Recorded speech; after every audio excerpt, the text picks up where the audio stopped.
Adventurers need 3 things: the drive to act, the will to finish, and a heart for their friends. The red-haired kid shouts to his aunt that once he gets a skill, he's becoming an adventurer. One kid wants to find food, but the other's totally confused. At 14, everyone gets a blessing ceremony. Even orphans can unlock their own skill. Their final shot at freedom is fading as the man lies bleeding and barely conscious. Back at Centracilian's church 5 years ago, rumors say this year's ceremony is loaded with gifts. Creedraud scores the elite Great Sage skill, while Zeta lands the rare dual combo, Holy Wave and Healing Hand. Labor gains the Brave skill mastered. It's truly one of a kind. The old man calls this God's grace power, from the pitiful to slay monsters and demons. Pridrod vows to be the world's best magician, and the old man supports him. Zeta returns to the church to use her holy maiden powers for good, while the slum born. The old man says those blessed by God must use their power. It's their duty. Do they get it? They cheer, but the old man mentions another guy he can remember. He's skillless and irrelevant. Meet the unfortunate Ryuya. Why is he the only one without a skill? An old man tries to comfort him, but this year's ceremony was a total anomaly. 3 high-rank masters appearing at once is unheard of. He's the only one left with nothing, but the old man calls it God's will. Stop moping and go back to your normal life. That's how ordinary people live. If you get it, let him go. Ryoya's torn between rage and grief. How did it come to this? 3 kids rush to comfort him, apologizing and showing love. They've only survived this long by sticking together. Ryuya looks up, hopeful.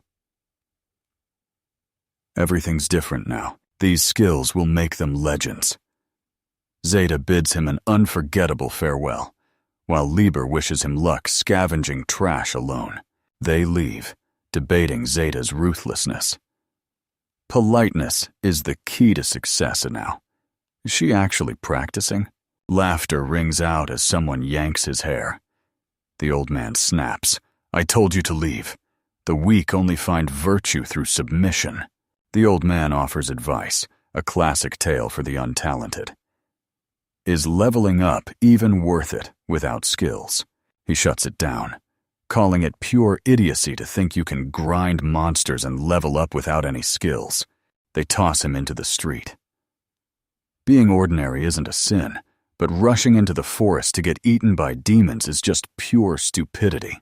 An old man enters a church, declaring the world loses nothing when the mediocre die, so let it follow its true path. Ryu knows he's lost. A skill at this ceremony changes an orphan's life forever, but in this once-in-a-lifetime gamble, he's the only failure. Libor, Zeta Antoine, and Kridrod hit the jackpot. Seeing his friends win makes him so happy, he bursts into tears. He screams his agony through his sobs. He won't shut up. He wipes his tears and ends this. Time to face what's next. How can he survive? Stay alone, and he's just waiting to be killed. To stop this, he's got to gamble and level up. Thousands of skillless challengers failed before him, and his odds are still near 0. He's only level 1, but that doesn't matter. To survive and prove them wrong, he's got no other choice. Family, fortune, friends lose it all, and you become the strongest. Days later, an exhausted Ryuya screams. He's gonna die. It's impossible. His kill count is still 0. Staring at his palm, he's clueless.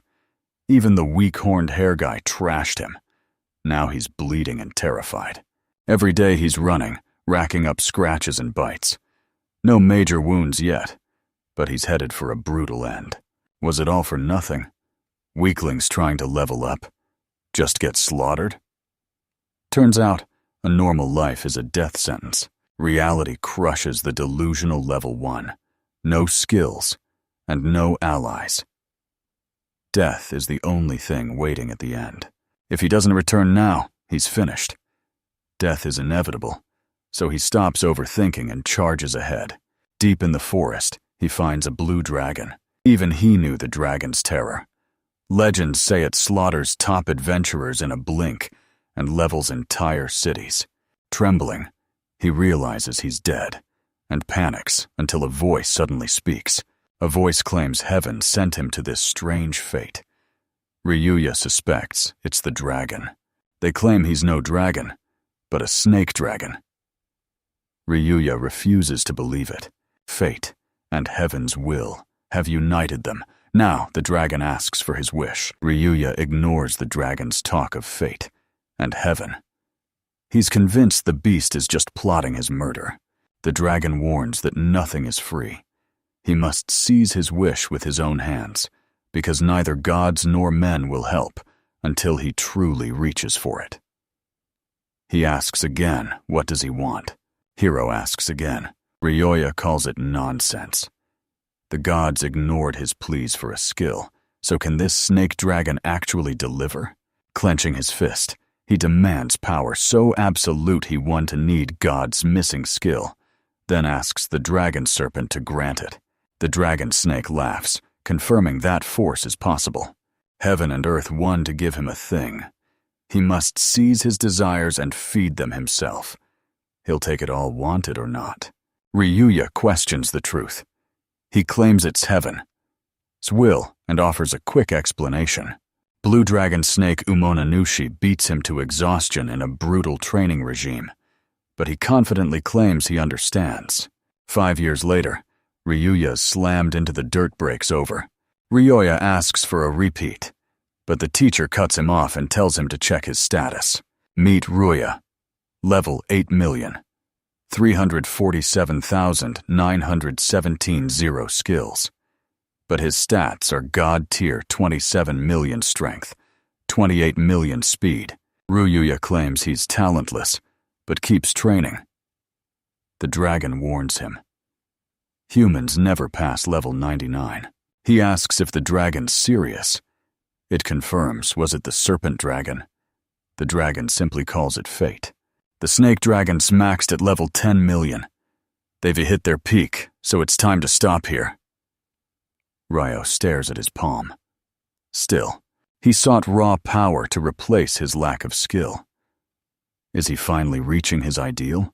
The dragon mocks his tears, but he's just remembering his hellish past. He thanks the beast for making him this way. The dragon serpent offers a parting gift. He spent years mastering his power. They don't give handouts, so this gift stays a secret between them. Ryuya agrees, and the dragon departs. His rocks hit the next level. Now he's doing whatever he wants. Ryu Itachi asks if they'll meet again, but he leaves their reunion to fate. Ryuya's last 5 years were a near-death dream. Suddenly, monsters spawn behind him. Goblins are ruining his memories. Furious, he snaps and strikes. The blow erases a goblin. He shakes his hand.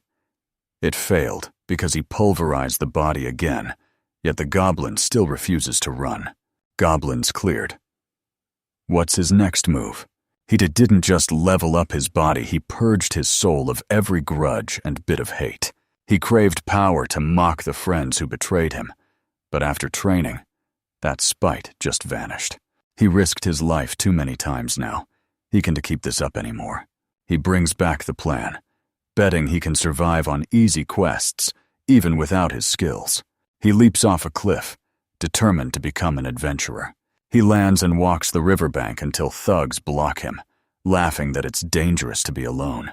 Robert's men surround him, offering to take him to safety. Ryuya figures if they aren't robbing him, they're after him.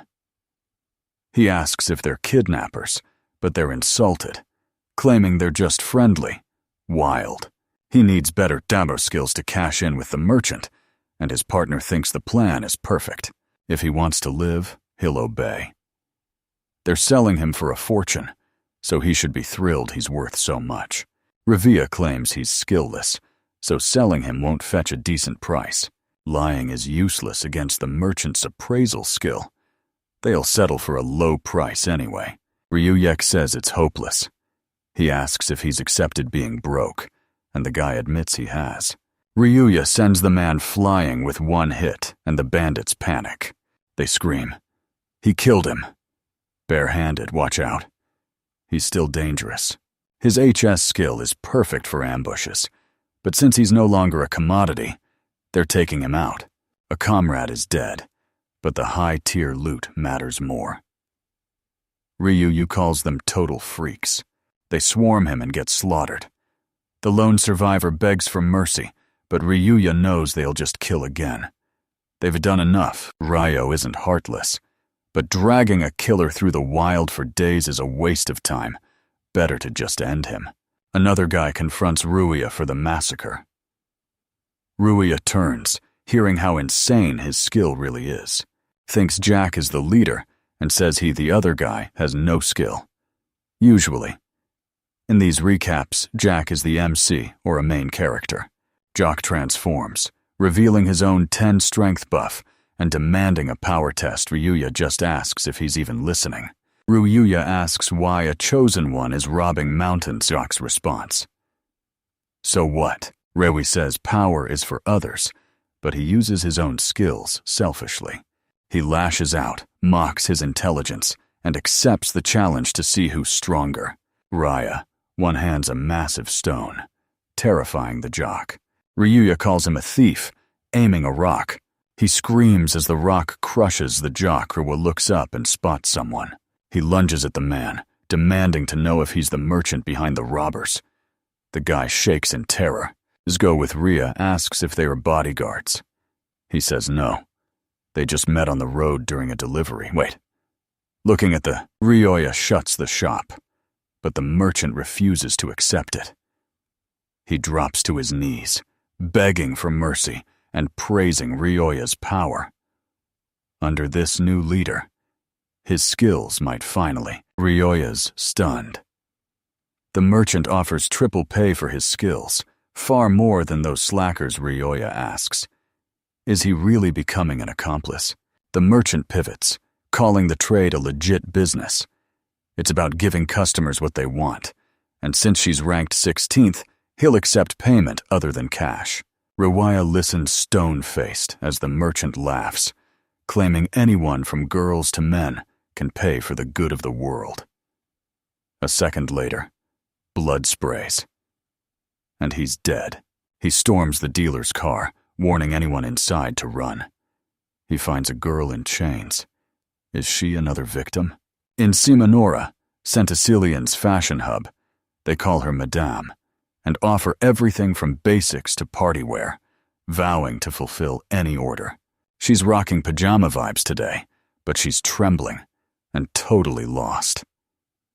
It's her first time in a boutique this fancy, and even with total freedom, she's overwhelmed. Ryuya sits slumped and gloomy, scaring her. He looks totally annoyed. Typical city guy vibes. But maybe that's just his brand of cool. Ryuya remembers her promise. She'd do anything if he'd just take her along. He asks if the merchant caught her and how to return home. Tearfully, she reveals she just had her blessing ceremony. She scored a skill, and it's absolutely insane. Since that day, the village felt off. Until one night while she slept it happened. Rhea asks if a merchant kidnapped her, confirming that a girl with her skills is a high-value prize. Rare skills are pure gold. He suspects village gossip tipped the merchants off, but she's done. She's never going back. Ryuya accepts her request and sets out to be an adventurer with the girl joining him. That's how they became a duo, and it's a great start to their journey. The worker confirms her travel gear is ready. She checks on him, and he gifts them a dragon snake, deciding it'll be useful. She thanks him, vowing total loyalty, but he's baffled by her extreme devotion. Crossing the Centicilian table, the girl asks about the massive building. He calls it a castle. She wonders if the king lives there, and he thinks so. Rhea's finally back. He calls the kingdom's adventurers guild a masterpiece, exactly as it should be. Power is everything here, so expect plenty of jerks, Ryuya. Rhea asks Noam if she's bothered, but she panics and denies it. It feels surreal, but they're heading in. They ask to enter, but the workers' menacing registration offer leaves them terrified. Gnome calls it a monster. She's terrified of the guild, and Londite mocks her as useless. But the guy next to her has nerves of steel. Rhea remembers him freezing 5 years ago. The kid who called her Aunt Gnome tries to stay calm, telling herself Rhea's just big, not scary. Rhea asks about the other 3. She reveals the Church Scout's rare skills. Early standard procedure for a company with 0 morals. Ryuya trained solo to become an adventurer without skill, all so he could help people in trouble. He bows, asking to register as an adventurer. She hesitates, but Noam steps in to back him up. She swears Raya saved her from kidnappers. A hero like him is destined to be a great adventurer, and that's the honest truth. Ryuya asks why she's acting so desperate, so she stammers an excuse and calls him an idiot. She asks what an adventurer needs. He answers the energy to work, the will to stay true, and a heart for his friends. She smiles. He's in points down to measure skill, and she's watched him train for ages. Gnome calls him a good man, and says Londite is kind. Despite her tough look, Londite warns the girls suffered enough. This situation is strictly illegal. She agrees, and Ryoya recalls their meeting he'd just slaughtered the merchant and henchman who ambushed him. Londite claims fighting outside the city is easy, and calls him a good guy. Ryuya hands her a useful item found in the merchant's stash. She grabs the files, stunned. She reveals trade books, contracts, and customer intel, a massive pre-registration gift. Ryoya's glad he prepped, even if no one's calling him amazing yet. Lundite hands the recruit a marked paper, asking if he knows how to use it. Gnome asks what it is. It's a guild card. He explains the registration, smears the blood, and shows the result. Lunde hits level 17 solid for a beginner. She asks if he's been training, but he knows his level is still way too low for that. Ryu steps out and checks his level a massive 8.3 million. Relieved, he wonders why he was even shown this. He asks if level 99 is the human cap. Londite confirms the records, but she's never seen it in person. Level 50 earns you rank A, but level 60 is straight up legendary. Rewaya realizes the card cap's at 99, so it only shows the last 2 digits. Registration's finished, but he cuts her off, asking to hire another girl. Londite says she's an adult after passing the ceremony, so the guild has no grounds to reject her. She asks if it'll register. Ryuya watches as Londite summons the skill destined to bring her nothing but grief. Ryoya asks, what if she refuses, but she insists the skill is mandatory? It's a brutal task for a girl, yet no one steps up to help. She's certain with Ryu by her side. She has 0 doubts. Londite approves, handing her a card. 1 drop of blood reveals she's level 1 with the King of Alchemy skill. The perfect alchemist. Ryoya questions the king, scans her book, and confirms it's top-tier alchemy, leaving the girl completely clueless. Londite screams. It's a top-tier skill, mixing, smithing, and mechanics. In one alchemist will make the city's value skyrocket. It's a walking industrial revolution. Gnome calls the skill weird, and Lundite's reaction stuns Ryuya. Londite's homeland went into a frenzy. She's a golden egg, and a skill this rare makes everyone lose their heads. Gnome screams. She only trusts Ryuya, but his new skill has shattered every bond he ever built, teaching him to trust no one. He's ready to help, and tells Gnome he heard everything.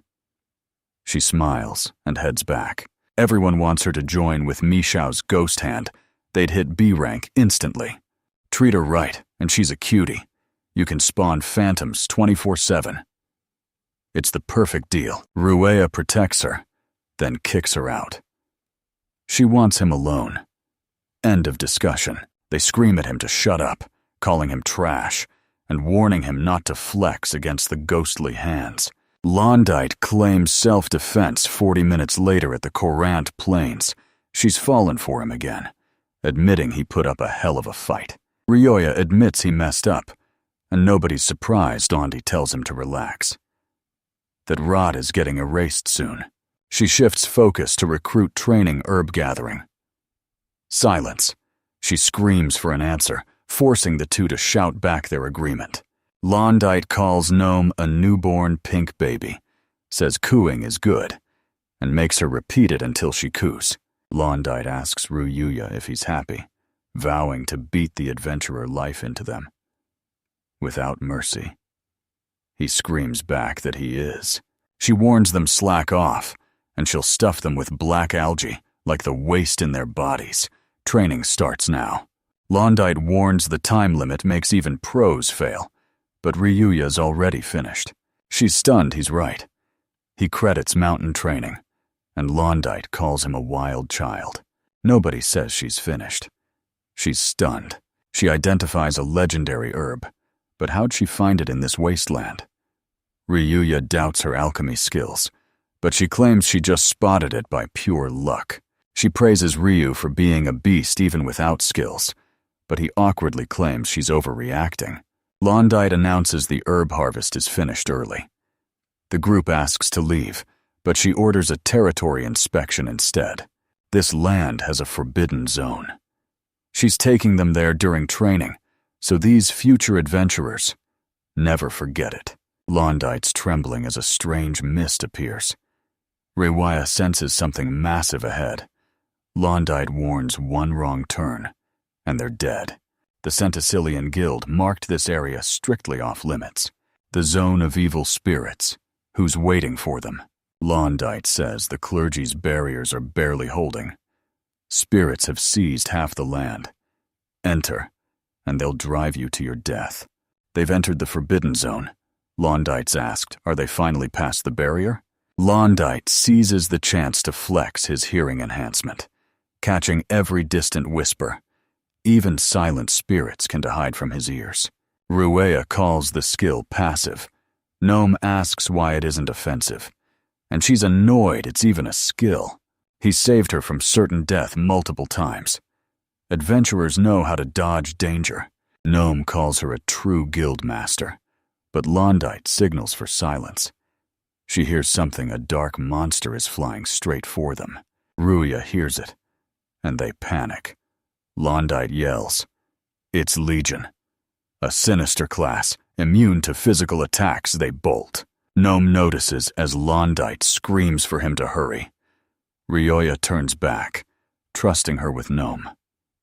He's got a plan. She screams his name as the monster dives, but it suddenly explodes and vanishes. The girls stare in shock. Spirits drain life force, and his ultimate technique instantly erased him.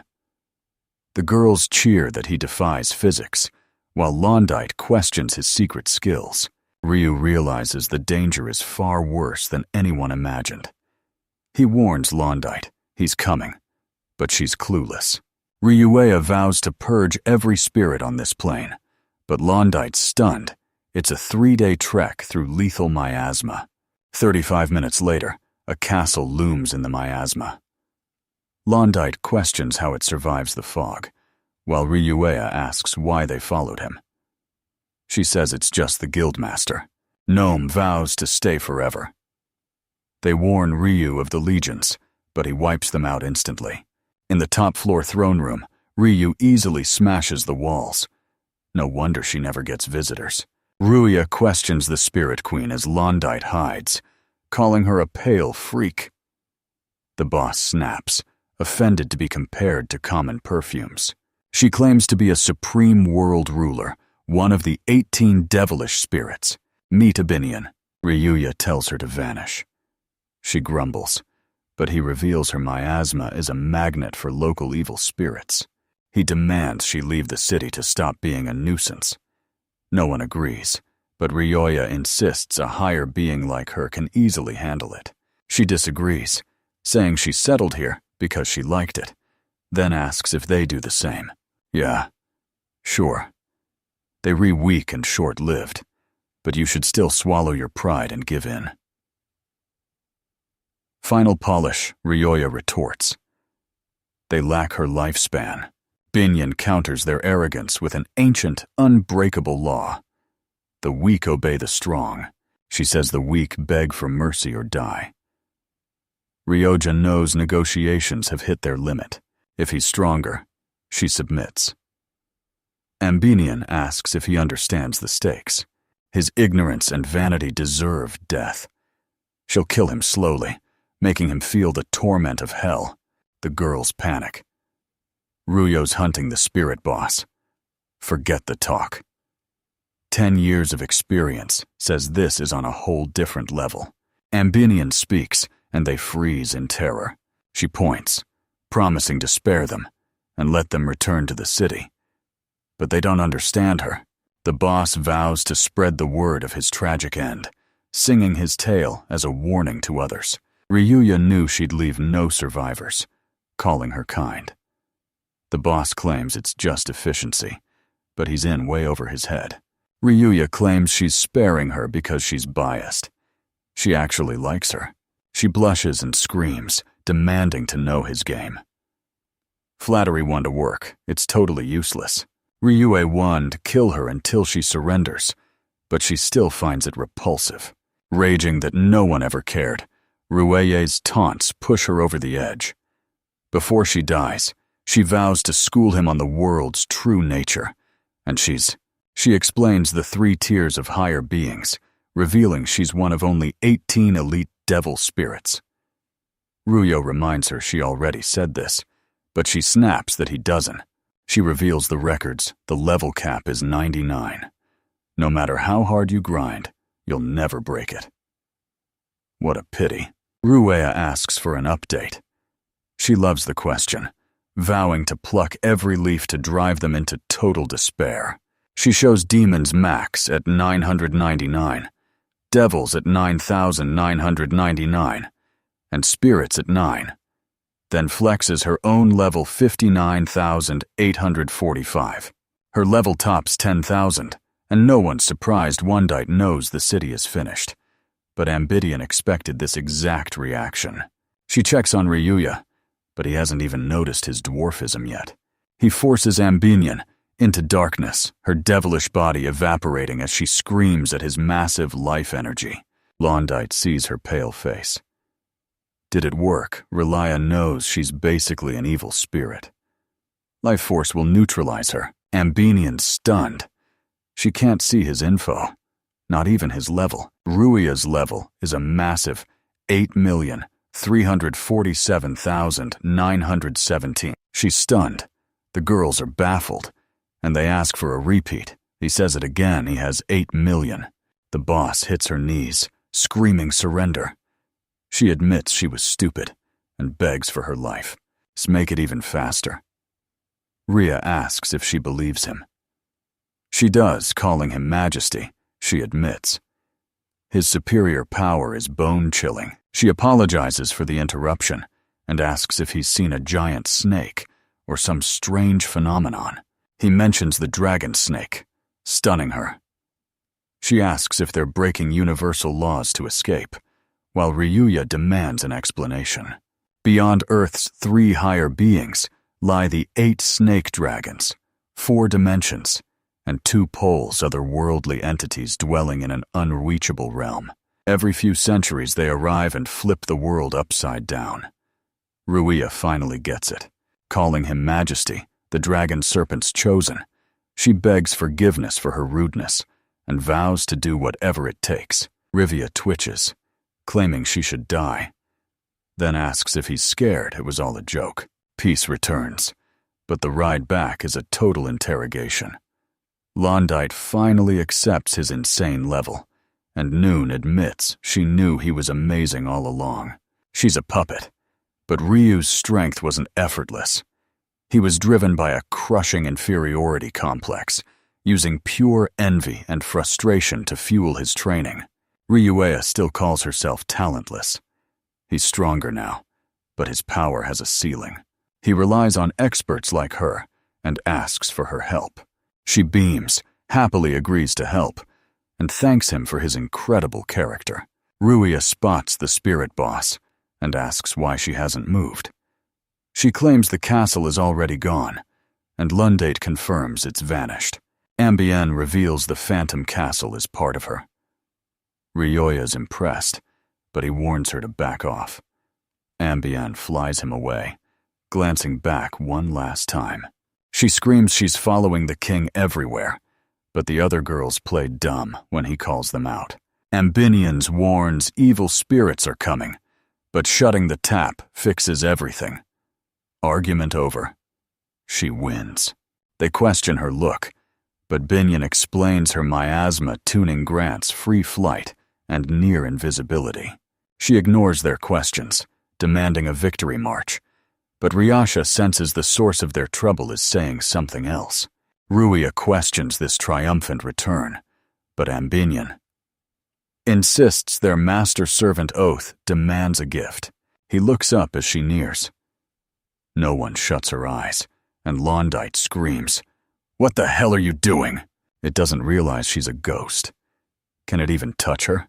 Ambinin links their souls to share senses and tells him to watch the girls.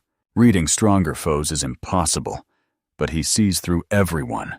Seeing Noem's potential, the Alchemist King grants him mastery over alchemy and metallurgy, boosting every effect to the absolute max. Londite amps hearing, peaking with focus. Ryuya sees unique stats, leaving the others impressed, but terrified. Ambient shares her secret, trusting him to tell the girls. This is her help, something muscles alone can handle. Looking pitiful, she begs him to accept it from a troublemaker, Ryuya Pandars. Ryuya wonders how a devil spirit can be this gorgeous. Touched by the rare praise, she's stronger than ever. They register as adventurers, dominate their first day, and return to the city in triumph. A fat man steps out. Someone trashes Ryu, and Londite recognizes him as Dogizu, level 24. Ryuya checks his stats. He wields the Fist of Destruction, triggering explosions on impact. He asks if she's really weaponless and unskilled. Ryuya stares, wondering who he even is. Dogezu was kind to Bari, so now Bari's returning the favor. He demands Ryu's death, screaming he's finished, as the whole faction prepares for a phantom revenge. Dogezu's mangled brother is being a pest, so he shuts him up with a strike. Pointing at Ryu, he declares he's the first target. He tells Londite she's an eyesore and declares himself master. She's his servant now, and he'll find a use for her. They return home victorious, but the enemy suddenly feels their energy being sucked dry. Ambinian's fed up with the disrespect and asks Ryulia to step in. But she refuses this is his fight. Sweating and shaking on the floor, a confused Dougie spots Ambanin. Case closed. Guild's clean. Gnome and Londite watch from the sidelines as usual. Next day at the guild, Londite demands a dungeon quest, warning of a crisis the group just doesn't get. Lundit demands thanks for clearing the herb fields and finishing Degisa's crew, but Ryoya shrugs it off. Londite boosted their rank, so they check the map.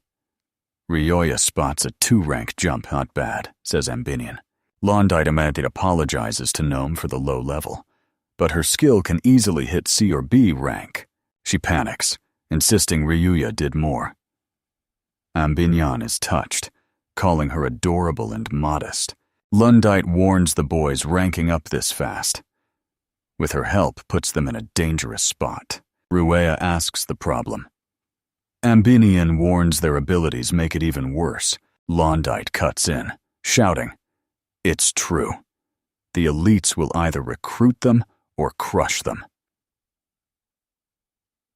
And the guild can't protect ranks F through D.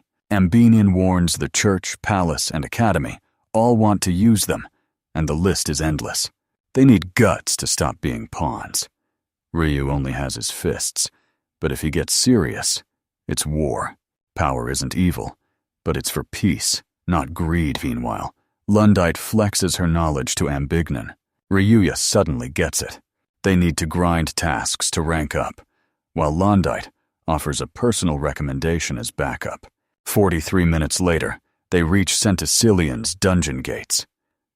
Gnome and Ryuya are stunned by their massive scale. Dunjengide Komadan Shiski forbids it and orders them to leave.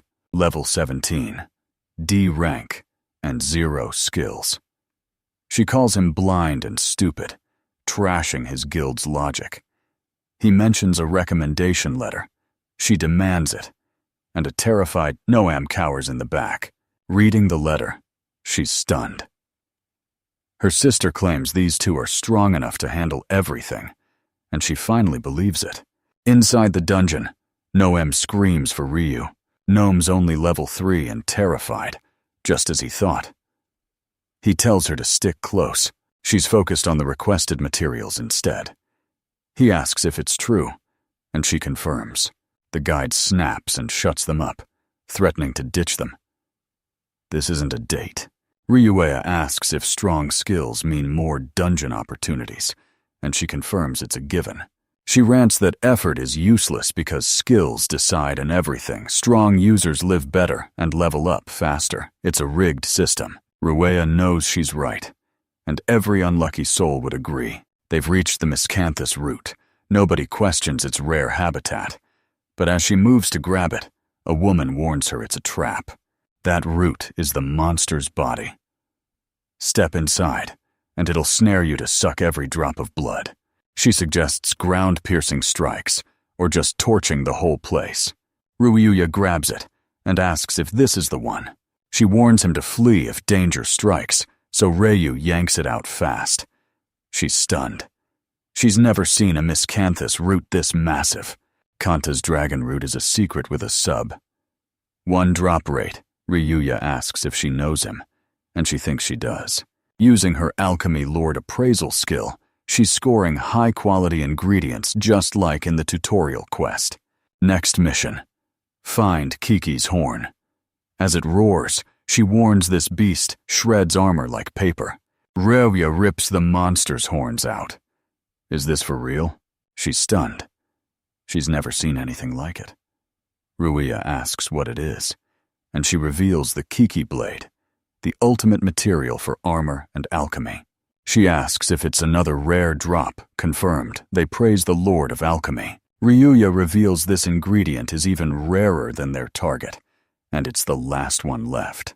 The guide orders them to stop, claiming it's fine. She asks if only red sand remains, then warns it's way deadlier than their previous foes. Ryuya begs her to lead them, putting their lives in her hands. She agrees, but warns Dawn. To say, I didn't tell you so. Red sand is a medicinal mineral that turns into toxic mercury in air. To protect itself, this mercury slug attacks anything that gets close. Ryuya wonders if he's liquid. How will they drag him back? The guide stops, sensing him nearby, when suddenly a swarm of monsters erupts, sending the guide into a panic. Ryuya asks how to win, but she's terrified he's immune to physical hits and uses a deadly poison skill. Poison can touch Ryuya. He's got a plan, telling Noem he's diving in while she follows his lead. Ryuya dives into the liquid. The guide screams, certain he's dead, but 2 minutes later the mercury stops and Ryuya emerges. He holds up a sphere, asking if it's the core. She screams, yes! Stunned, he survived. Gnome brings water and a custom antidote for the mercury buildup. The guide's stunned. When did she have time for that? Ryuya claims he's fine, but Noem calls his bluff and demands he drink. He insists he's okay, leaving the guide totally baffled by him. Ambignon yells for them to move, warning the core will melt unless they hand it over. She's cut off from the world, no air, not even oxygen. Ryuya asks to head back, and he agrees, impressed by the easy win. They ask if he can retrieve it later, but he says it'll be a hassle. The guide. No powers, but he's strong. She admits she underestimated him, and knows he'll love these 3 rare materials. He found one good soul.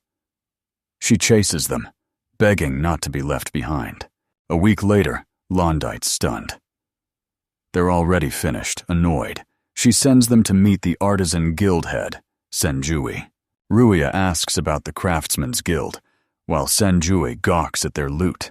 Shocked, they found materials that usually take high rankers years to collect. Londite says the quest isn't over, and sits them down to explain. Ryuya wonders why a master craftsman is here, but the reason is simple. They need these materials too. Gnome reveals the potion. Its core ingredients: painkiller, tonic, and red sand. Ruea's confused, so Londite explains it's a super potion that can regrow limbs and restore blood. The royal palace needs 10 bottles. Partner with the Craftsman Guild to deliver an order so impossible even elite alchemists can pull it off. Senjui warns the Northeast demon. War is failing. Only a master alchemist can brew that potion, but his guild lacks one. A skill like that is worth a fortune, making anyone blessed with it. An instant target, Ryuya eyes Gnome. Senjui scraps the mission, apologizing for the lost prophet. But Noam stops him. She'll brew the potions herself, leaving him stunned. He demands answers, but she reveals her alchemy lord's skill. He freezes in shock as she grabs the ingredients, promising he can rely on her. Senjui snaps at Londite for hiding such a member, but she calmly tells him to rely on her. She used her skill by choice, likely because of Ryu. 1 week later, Gnome finishes 300 potions, leaving the trio stunned by the massive haul. Next day, Senjui begs Gnome to join the Artisans Guild. Ryuya realizes. It's come to this, Sentry warns. She doesn't belong. He promises her insane wealth and elite status to join as their master alchemist. Gnome shuts him down, but he keeps hounding her. She smiles, ready for any order. Ryuya notices her new confidence. If the quest sparked this growth, it was worth it. Sindri's not giving up. He's got one more request. She crushed the palace potion order, earning her some well-deserved praise. At the Centachillian Palace, King Leonard praises Ryuya and Noam, declaring their potions will save the kingdom. The king admits the quest was impossible and never expected a win. These rookies pulled off a miracle, and now he's handing over a massive reward. Noam claims they did their best, but Ryuya's fuming. If he knew the risks, why assign the quest? Is anyone ever really forced to give out missions like this? The king offers the Order of the Green Spirit, appointing her royal alchemist with unlimited pay and resources as long as she works exclusively for him. Gnome demands he listen, silencing him, while the servant screams about her rudeness. She insists these potions use rare materials, demanding a reward for the solo collector. She screams, "Ryuya did it!" The king demands the truth, and she grins, confirming everything. He asks, is he really a craftsman? And was he in on it? Ryuya knows she won a leave without him. He tells the king he's her guardian, then spills the whole story when pressed. The king recaps how he saved her and gathered the materials. Solo calling him by name, he praises his talent and asks what skill he's using. Ryuya sees his eyes changed and claims he's skill-less. He asks if he's lying, but the Kingstone facedly insists it's the truth. The king shouts that hiding your skills to avoid suffering ends now. He demands every resource for the kingdom. Hiding your power from the crown is a sin. Ryuya asks if he needs his card, and the man demands it. The king stares at the card in shock. He's never met a man with 0 skills. Minister Hussein calls the king a liar, claiming he lacks the skill for these feats and is only faking it to gain trust. Focus on the alchemist. Ryuya is skillless trash. They ignore that if Rui leaves, she follows, leaving the king and minister in total shock. The minister smiles, claiming it's for her sake. A chosen lady shouldn't stand by skillless trash. To him, the boy is worthless. Gnome sticks her tongue out, calling Ruya her savior and shutting down his haters. The minister is appalled. Ambient appears, praising his words.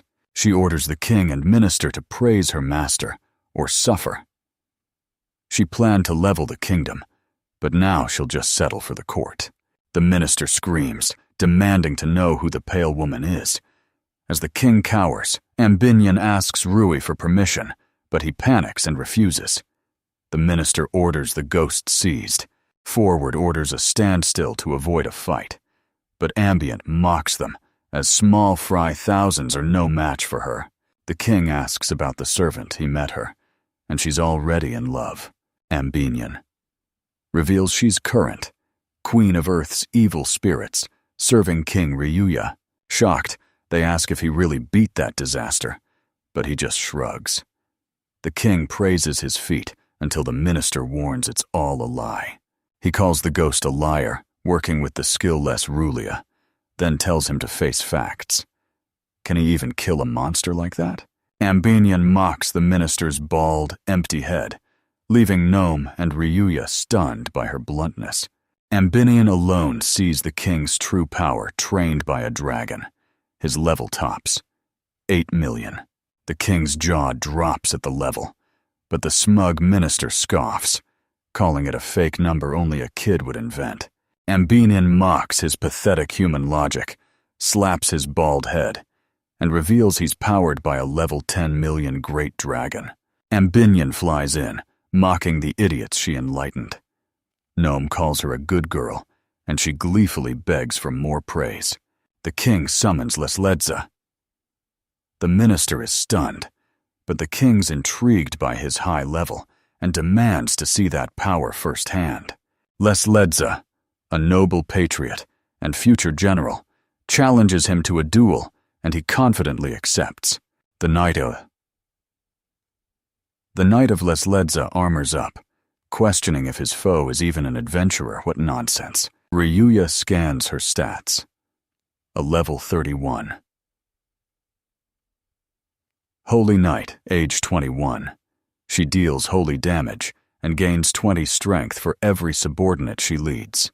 Ruya thinks level 31 at 20 is solid, until he reminds her she's a woman. The knight admits she never uses her skill in battle. It's too dangerous. Ryuya calls the 20 subordinate boost OP. Shocked, she asks if he has the assessment skill, but he denies it entirely. Ambinian thinks he's transcended humanity. She's glad she hit him, and Riwayas agrees it was necessary from the start. He's right. Her power scales with her army. She's got 100 followers boosting her strength, even when they aren't on the battlefield. Her power just spiked 20 times, and Ryuya is impressed. Night swings. Boasting one hit is fatal. He finally realizes sparring with him is pure suicide. Ryuya says let him use it. The king wants to see his power, so go all out, or he'll be disappointed. The knight feels insulted, but she agrees to his plan, warning him to just stay alive. She strikes. Ryu catches the massive weapon barehanded. The knights freak out that strike slices steel. He has no defensive skills, yet he's unscathed, leaving the girls beaming with pride. Knight trembles, stunned Raya's secret. He just shifted his weight. The sword strikes, sending the knight flying. He screams. Impossible! He missed his one-shot counter. He asks if he can hit a woman.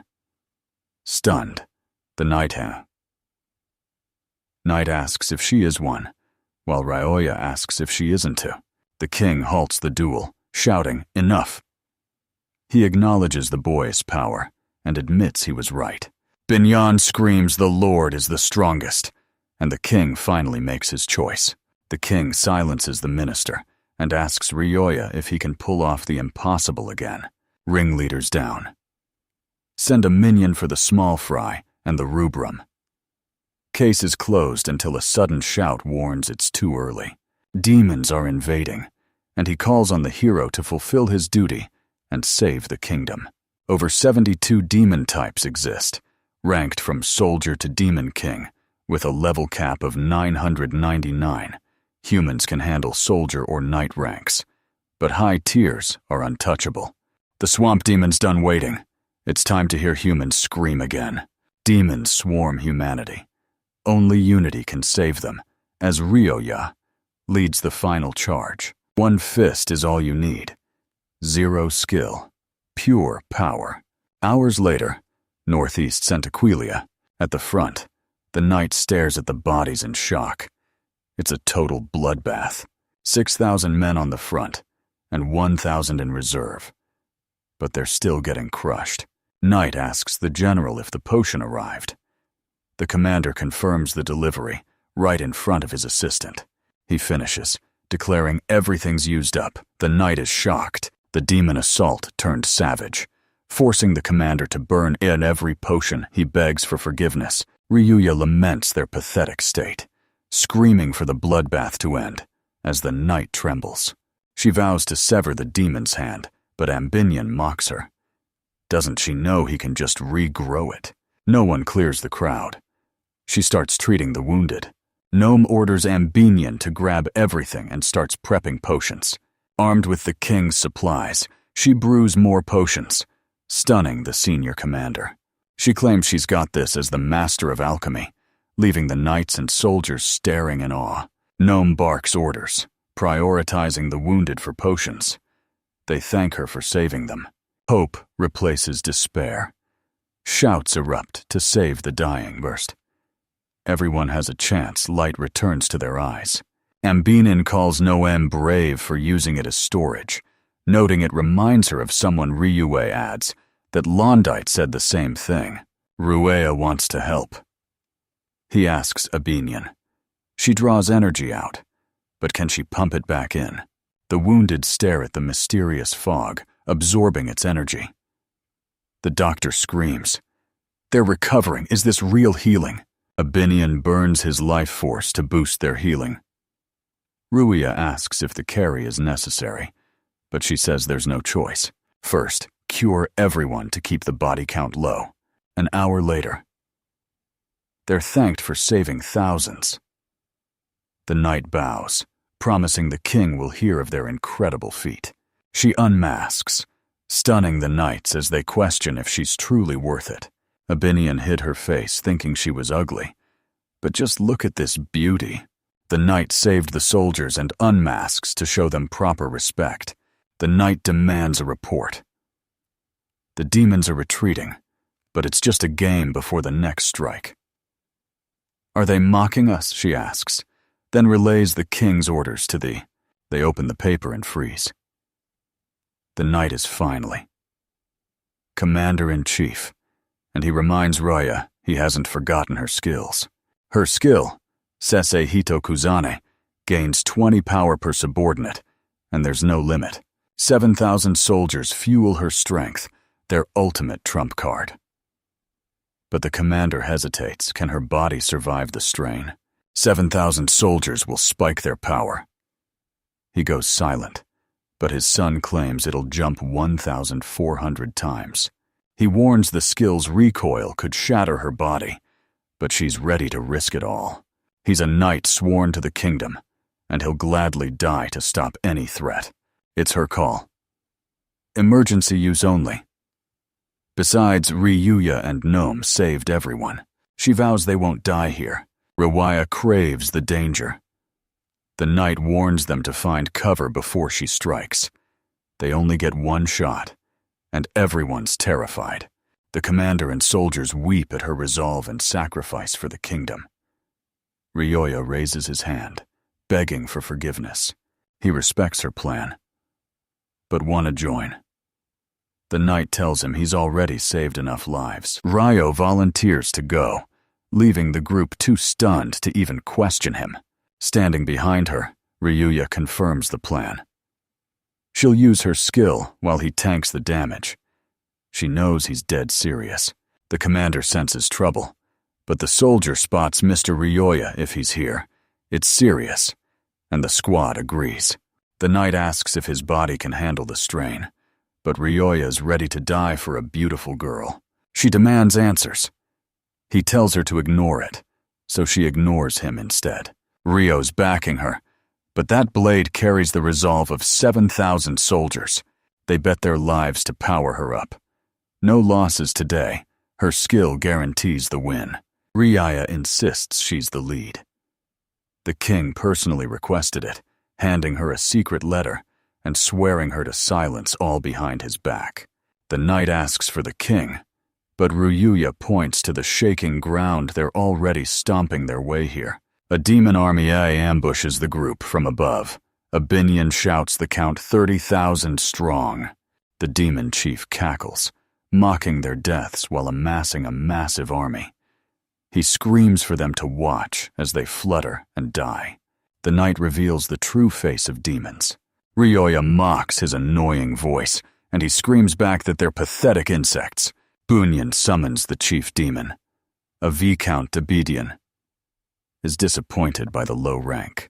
Ryoya admits this devil spirit is a nightmare for any human to face. Ryu brushes it off, telling Leslets the target's changed. They're hunting the leader. She's skeptical, but a Binyan calls it a smart move. Kill him first, let the rest flee, and lure him off the mountain. A Binyan calls it a devilish spirit, but it's just a basic ghost. Her sword glows as the knight wavers. Shot, she warns, but Ryoya vows to endure. He's right there, and the knight pulses with hype.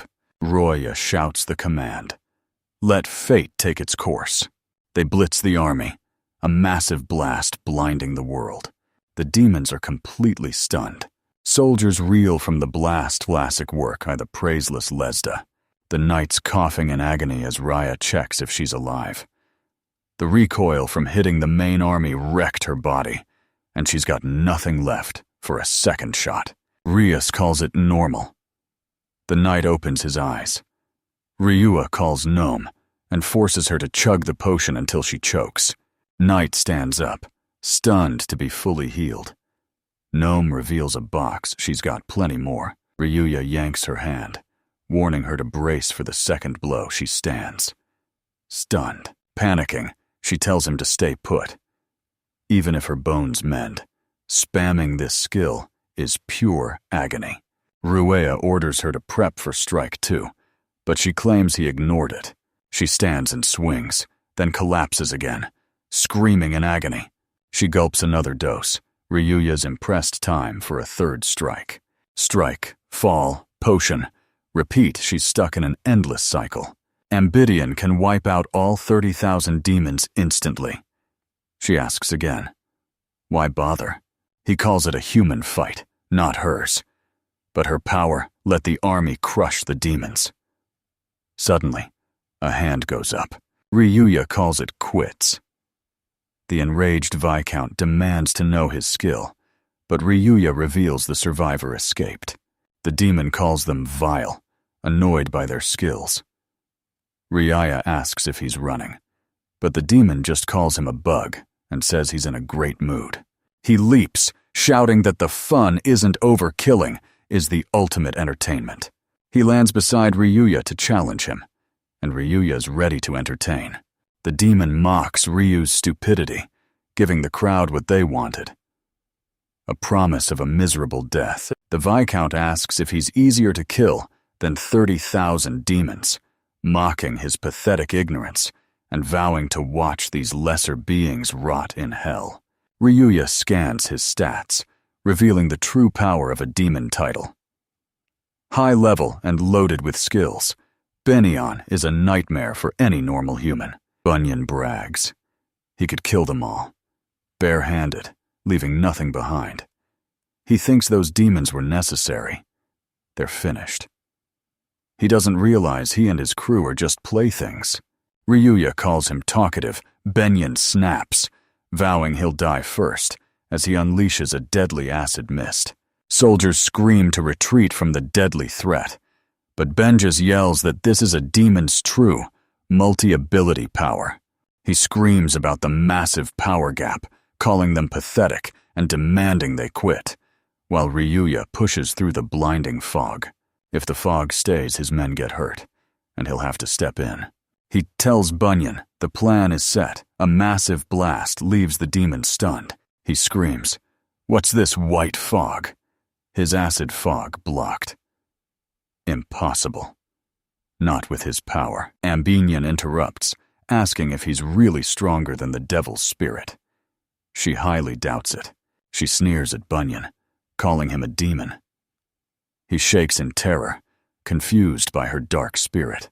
He claims devil spirits crush even the strongest demons, shocked she's here and siding with humans. He calls it nonsense, but an annoyed Ambinians tells him to shut up and wonder. She grins, claiming she only follows the strong simple, as that Bunyan's stunned, refusing to believe it. He doubts a devil would obey a stronger man, but Ambient tells him he's about to find out. Ryuya stumbles from the fog coughing, finally free, but totally dazed. He's stunned. He can see through her eyes. She mocks him, saying the soldiers are already safe, then asks what's wrong with his face. Ryuya pats her head, thanking her for the help. She smiles, loving the feeling. Bunyan screams, "It's impossible. This rain is 500 times more acidic than normal. Survival is a pipe dream, yet he's completely unharmed now." Ryuya claims maxed out defense and survival, leaving the demon completely baffled. He asks if he's even human, but he insists he's just an ordinary man.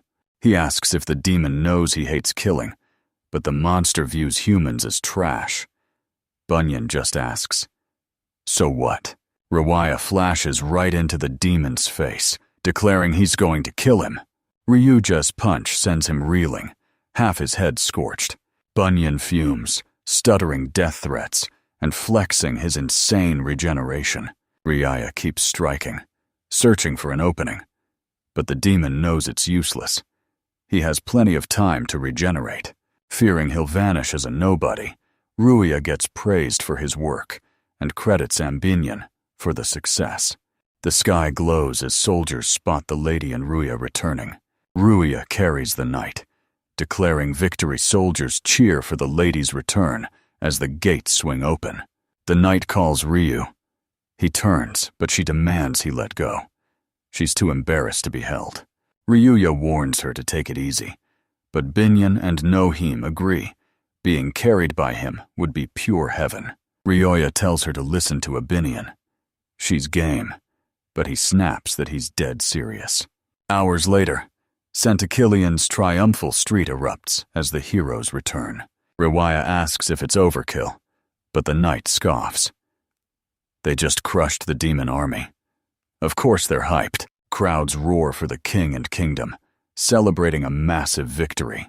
The king hails their return, report already read, his face burning red. He's hyped to hear every detail from the survivors. Start talking, but nobody feels lucky. The knight says the first demon wave left her wrecked, but their arrival brought enough potions to heal the entire army. He's stunned. Next, a demon warlord. Brought 30,000 troops, but they wiped them out with 0 casualties. Use needed. The king's eyes glow in pure awe. The king asks why his skill can hurt her, and she confirms it. She credits Noem and Ryuya for her survival. Noem's struck by his intense look. The knight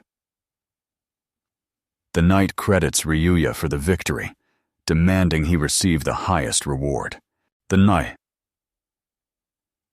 knight and Ryu lock eyes as the king calls him a gift from God. Ryo disagrees, crediting his subjects for the win.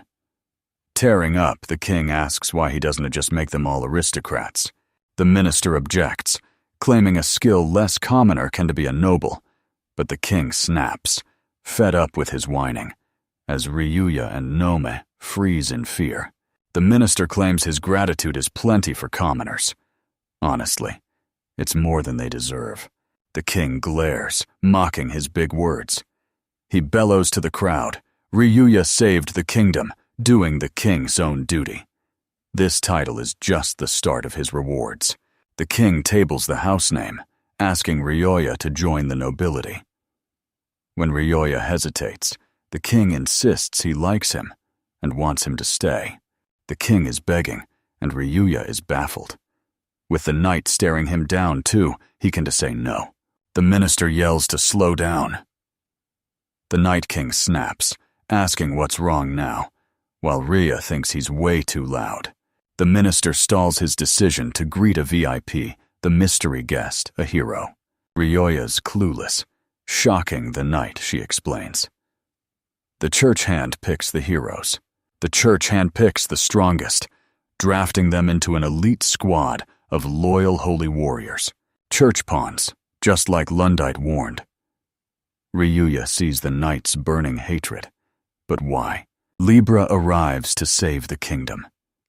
The minister applauds, while the crowd stands frozen in shock. The king asks what to save. He laughs, saying his kingdom isn't under demon attack. Smirking, he claims this is why he's here. With a hero like him, the demon invasion is history, so he demands a feast to celebrate his arrival. Ruea calls him a loud, arm-waving nuisance, blanking on his name entirely. He recognizes Libre, the man who abandoned a legendary skill. Could it really be him? Libre screams about bringing order and his greatness, certain he'll win. The king can even get a word in. Libre brags songs will honor his win and earn him a princess. But first, let's dive into Zahide's past.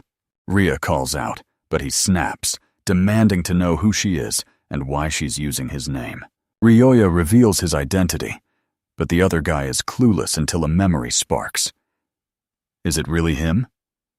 What will this reunion bring? The king asks Rui about the hero Rui claims they were friends, but Lieber's completely clueless. He mocks his talentless friend. It's a shame, but he knows him best. He asks why Ryu's even there. Doesn't a trash belong in the bin haunted? By Libra's hateful eyes, Ryu agrees and decides to leave.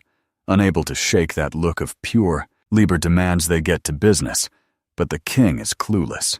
Liber hesitates, telling them to stop pretending. A demon army is invading, and the church sent him to handle it.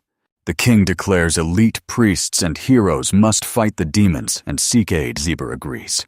The king's been begging for help since the demons appeared, but the church keeps ignoring him, Ryoya asks. The knight confirms church magic shreds demons, and priests can wield it, but he stays silent on hero skills. The church monopolizes demon hunting to bleed kingdoms dry, and the king calls them a pack of greedy swindlers. Lieber tells him to wait.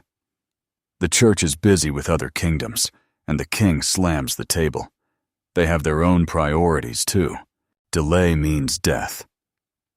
The king pours gold into the church yearly, but next time, he'll think 3 times before paying. Libra isn't the only donor. He can't lose that funding, so he tells him to reconsider. He looks up, claiming he's the hero Liber and can marry Princess Leslades. Ryu calls the knight a princess, and Gnome feels the room go ice cold. The king asks, "Is the princess really the price to save the kingdom?" Liber needs the church's backing, and the king must protect his realm. The king asks if that's a threat. Libre just responds with a wicked grin. Ruyo sees the disaster and almost steps in, but stops. It's too early. Libra laughs like a maniac, demanding the princess hand her over for peace. It's finally time. Roaring never, the king hurls an object he dodges, then vows paradise is coming. The king would rather face demons than him. He refuses. Liber's outraged, calling it nonsense, but the king isn't joking. Can't he feel the tension? He tells them the demons are dead, and the kingdom is safe. He's not needed anymore. Liber asks if that was a welcome parade for him. He even waved. The king mocks his massive ego and stupidity. Kicking him out, he's done wasting his breath. He orders, "Liber, tell the church the kingdom is seceding, and they want to get another cent."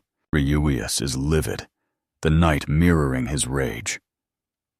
Lieber begs the king to stop, calling it a bluff and demanding a deal. The king shrugs off his doubts. A shaken Libra stammers, demanding to know who actually took the demons down.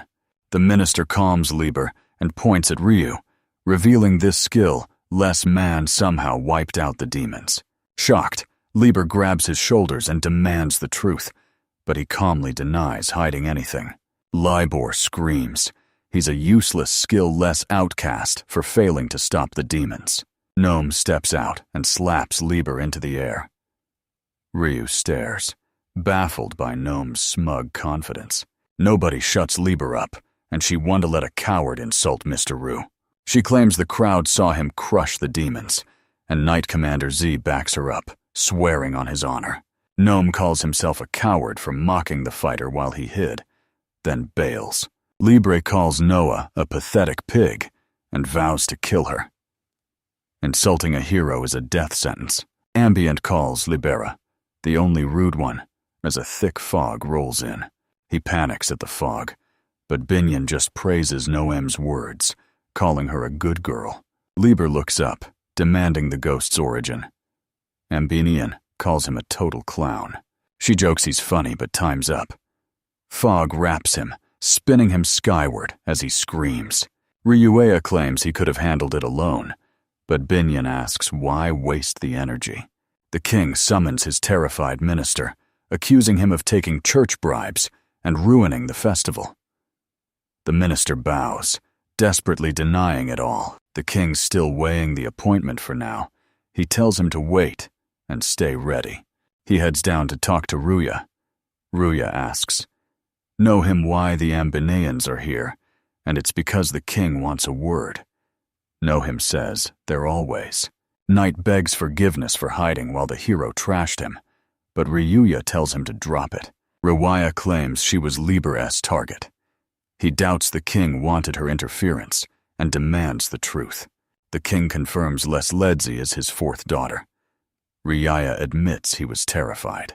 The king demands the royal line continue, while the knight grills a terrified Ambinian, who claims she's completely clueless. The king reveals Lesledza is special, born from his one true love. This isn't a political marriage, it's love. Now, Ruja knows things just got serious. Her mother's low rank means zero support, so the king bars Ledza from the throne. Ryuea asks if he's really claiming her tonight, and he confirms it. Shielding her from royal drama, the king just wanted her happy, a father's true wish. A mysterious church appeared, claiming she's a princess to hijack the throne through marriage. But this hero won't back down. Ryuea asks if he's soloing the demons because they wouldn't cooperate. The king insists he couldn't use Lislitz as a political tool. He wants Ryu and the aristocrat as allies, but the king tells him to think it over. Ryo walks with Gnome, admitting he's had time to think. But what's his final move? Liber calls, asking if he's finally back for real. Liber demands a private talk, but Nohim senses a trap and objects, making Ruia smile at the backup. Ryoya orders Ambinian to watch the suspicious gnome. She smirks, telling him to trust her. Passing Saint-Aquilien's western tower, Libre misses his old routine. Before snapping, he'd rather forget that miserable life. Smirking wickedly, he calls himself lucky for scoring a powerful skill at the ceremony. Liber smirks, mocking him for looking like an abandoned dog.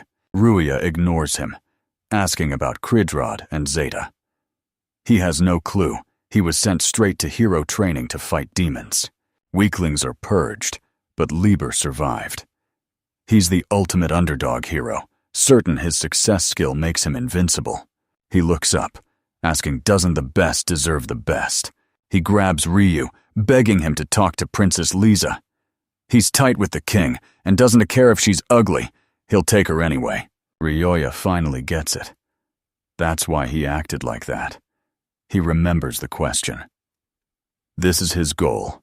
Ryoya's met arrogant fighters before, but Liber had never acted like this. Liber asks for help, laughing that a skillless loser thinks they can actually save the hero. Ryuya asks why he treats people like objects. He's just giving his empty life meaning. Marry the princess, kill the other heirs, and the job's done. His companion is an alchemist lord, so she's coming too. Ryoya stays silent. Libra says her rarity makes her useful, but since she hit him, he'll have to teach her some manners first. He remembers Ambinian, the ghost girl, useless but beautiful. Ryoya demands answers with a death stare, but Libra snaps back, shouting that even he can be useful, and Ryoya should be glad for the help. 5 years changed Aware completely. Was it the training center? Can a person really transform this much? Riria calls him rotten. He was decent when poor, but power blinded him. What changed? Liber's stunned. He stutters that he has no skills. Is he really that dumb? Liber laughs like a lunatic, calling himself too worthless to live, while Ryuya watches in shock. Labor snaps, screaming at him to stop looking down on him and vowing to kill him. He misses, sailing past Ryuya, realizes he was aiming for the neck, going for the kill. Liber asks if it broke, but Rueha demands he explain the surprise attack. Labor laughs, finally seeing why he's so cocky. Ryuya wonders if the hero actually knows a thing. Labor senses a massive skill, but Ryuya knows he messed up. He rants that skills Danti need the church. Certain Ruyos has a massive defense buff. Ruyos denies it, but the guy ignores him, declaring him a worthy opponent. Libre brags.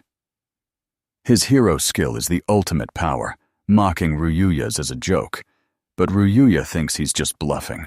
Rias analyzes his foe and steals their skill, locking them out. He can only rob one person at a time, and the theft is temporary. Ryuya wonders if the church blesses such vile skills. Libra offers to show his power, but Ryuya scoffs. He already knows everything. Libra reveals he steals and uses skills, leaving Ruya terrified. He's the next target. This is getting messy.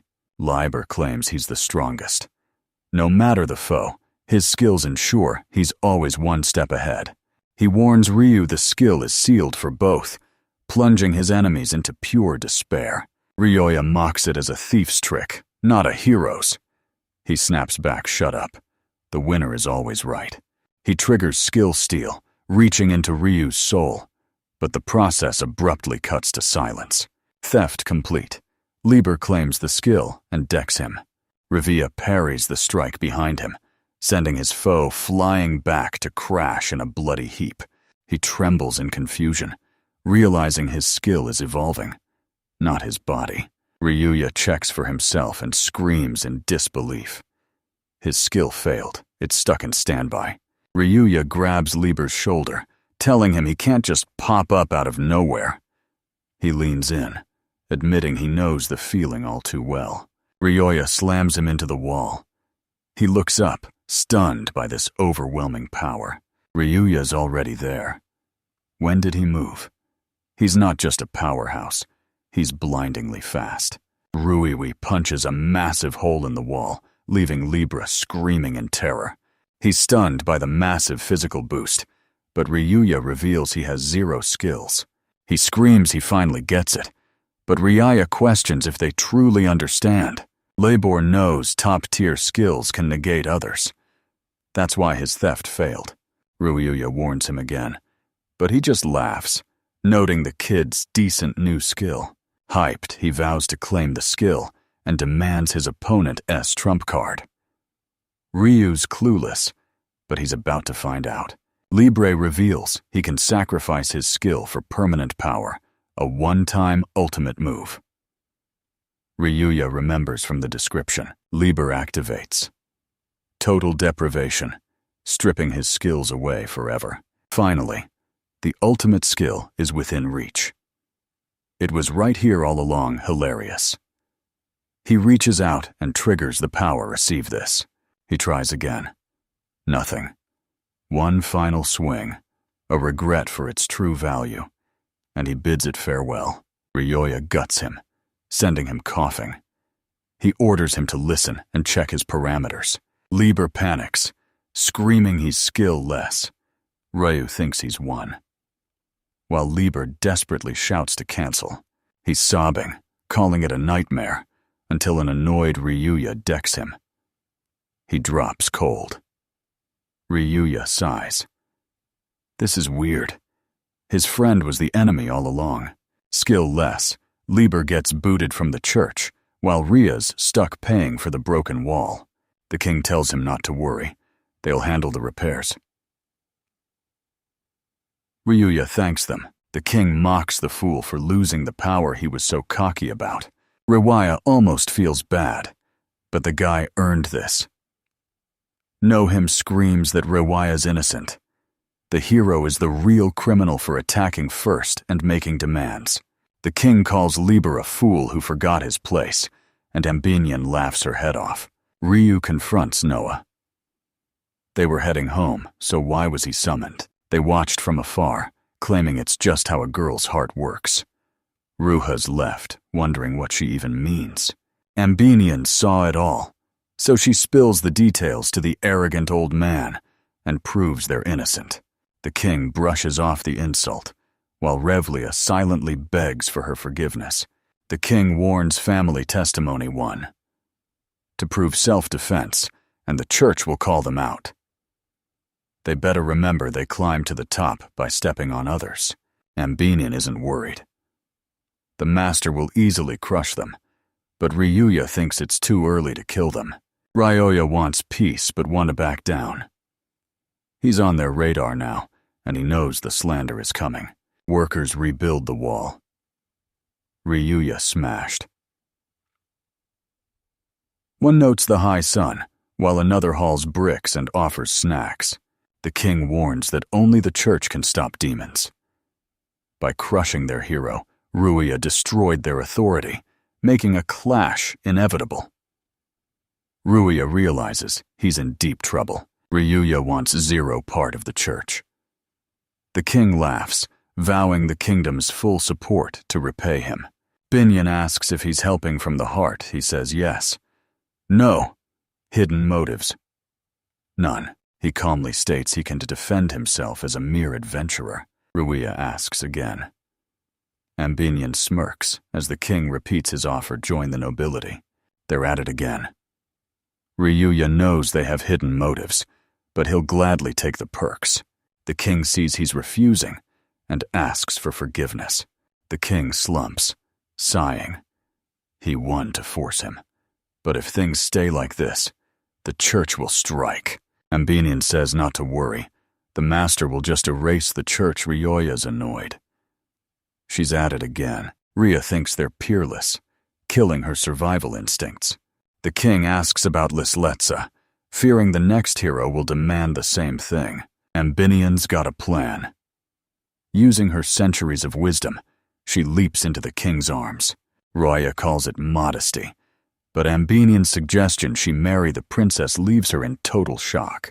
New quest: a wedding vow before God, and get married. Ambinians calls it a perfect easy fix, but Ryoya knows better.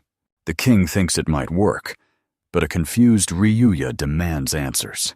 The king says judge for yourself. The church wants the princess to seize the throne, and they'll win as long as she's single. Ryuya agrees, one partner for life. That's church law. Ambinian claims a hero will rise against the church, but he needs the kingdom's backing. Only a man of the people can marry the princess. The king hesitates. Ryoya's a natural pacifist if it avoids trouble. He's all in. He refuses to become an aristocrat and makes his move. Ambinians reveals nobles aren't just royal kin, whispering for Ryoya to think it over. She says he'll be royal. Why not just become the king's son-in-law? The king confirms it: marry the princess, and Ryoya gains absolute power as his son-in-law. Ryoya stays a noble, but the king makes him royalty, a massive step up from a standard title. The king promotes Ryu above all nobles. Ryuya agrees. This royal bond is his ultimate shield. The king calls Amnion a calculating ghost genius, but she snaps back and calls him stupid. Ryuya realizes they're actually bonding. Realizing he's losing, he orders them to stop, but they're just confused. He yells at them to stop making his choices. Even if the plan works, they can pull it off without the most important piece. They're baffled. So he snaps. Do they seriously not get what matters most? He explains marriage is about love and building a future together. Mannion asks if he's bored of the girl. He stammers that Les Ledza is special, but Mannion gets right in his face, making him panic as she crowds his space. Everyone wants her hand, so Ryuya must marry her first to stop them, even if he thinks it's total nonsense. Ryuya reminds the king he promised she could marry for love, and he awkwardly admits it. The king won't cancel the marriage for Ryuya. Her feelings are all that matter. He's dead serious. No marriage happens unless she actually likes him. He said his piece. Forget the crown. Marriage isn't about status. It's about love. Ambinian steps in. Unfazed, Ruea's shocked as she vows to uncover the truth and summons the night girl, discussing marriage without the partner. That's just weird. Night happily welcomes Ryuya. The king apologizes, assuming she was busy post-battle. She refuses. Ryuya did so much in battle. She owes him respect. Amnion tells Ryuya to look her up. He agrees, refusing to waste his power for nothing. He checks her stats and sees 5 hearts of sympathy. Ryuya leveled up from the battle. No wonder 7,000 soldiers crushed 30,000 demons. He spots a sympathy stat. What's that? He's always wondered about its level, and since it's not on guild cards, it must be an Ambignon exclusive. The demon explains this stat. Measures sympathy, tracking exactly how someone feels about him. He's getting suspicious. Ambinians claims these heart symbols prove their love, but Ryuya calls her a total devil. Ryuya traces her love back to the battlefield, and him crushing that creep bothering her. That's all it took. The king pulls his daughter aside and asks her, point blank, is she ready for marriage? She asks if he'll hand her to the church, but he refuses, warning they want to stop until she's married. The king's marrying her off to a celebrity, but she panics and begs him to wait. She kneels, telling him not to worry. She's vowing her life to chivalry.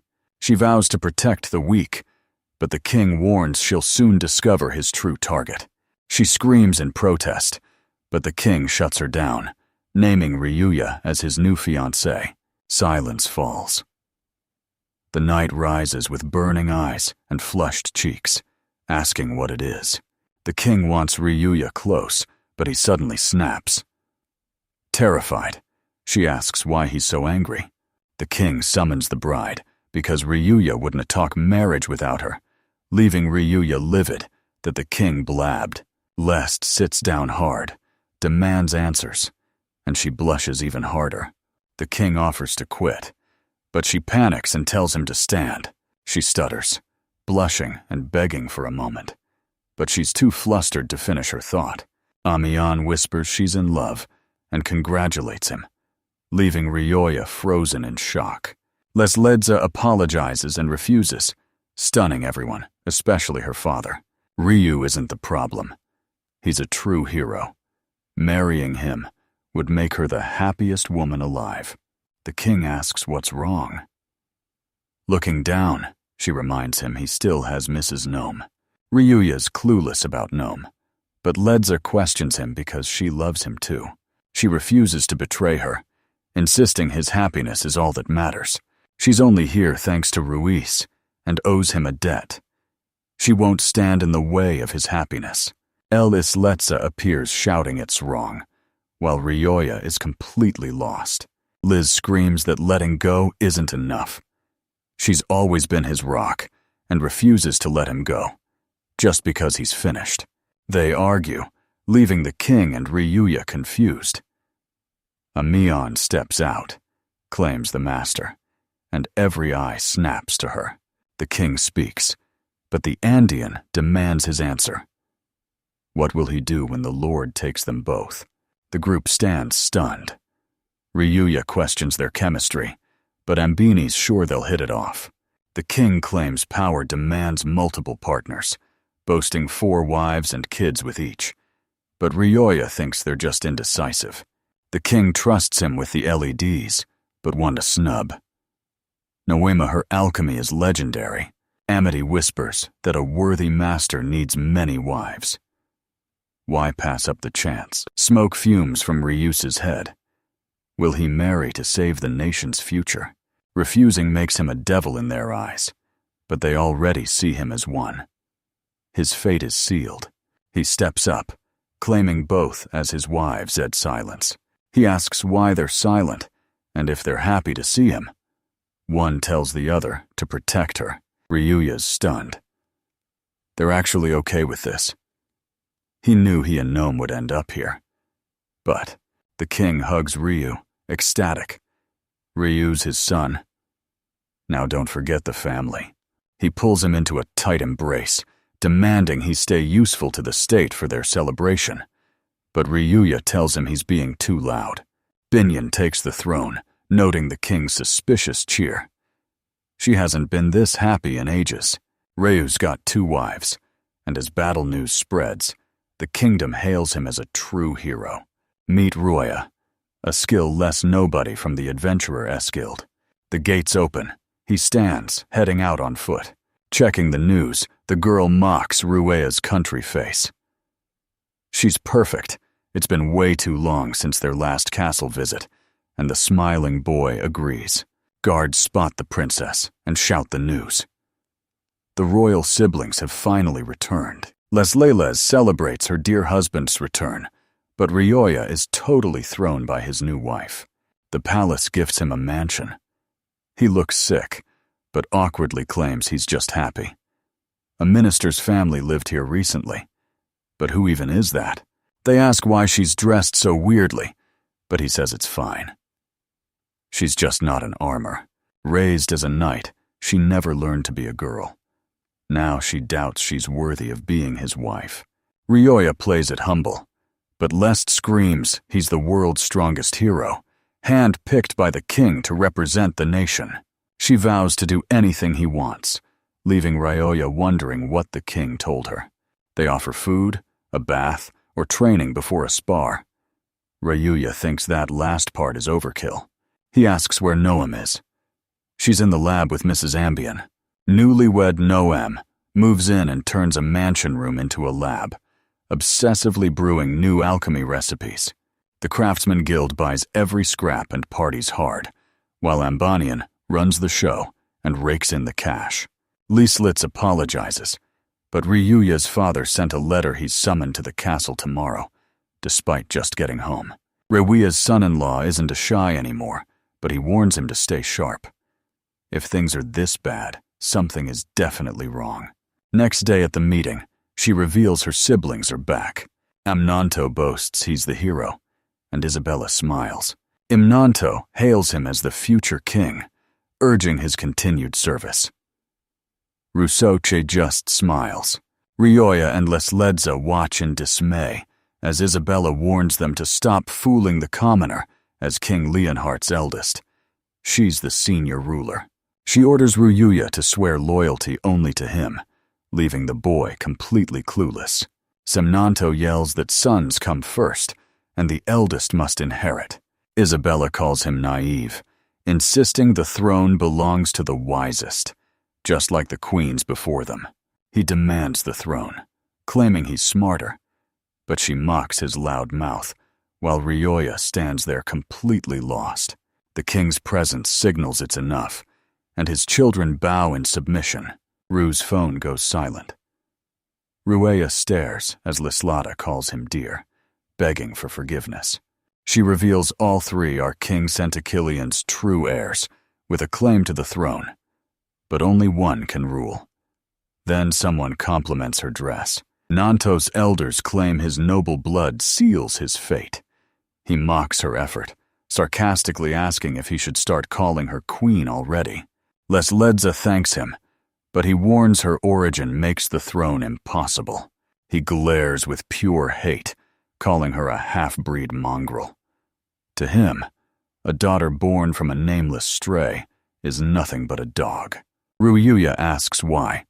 So Leds reveals her low-born roots and the disrespect she faced despite her rank now. She'll serve this nation to the end, to earn him an honorable title. Zimnanto approves. With that attitude, she'll keep slaving away to survive like a disposable hunting dog. Anyone can use. Ryu points a finger to silence him, then hoists him up by the collar. He screams, "What are you doing?" His siblings just stare as he yells to let go. Rawaya grills his upbringing and warns him, "Never call your own blood dogs." Ledza begs Ro to stop, claiming they're still royalty. The only difference is her commoner mother versus her brother, the queen's son. Ryuya insists everyone is equal. To him, judging others by their status means you've lost your own worth. He says trash kings ruin the country, but for insulting his woman, he's forcing him to kneel. Zimnanto screams for the guards to kill the madman, but the king halts them. The king warns Ryu this nonsense is offensive and asks if he can suppress his rage.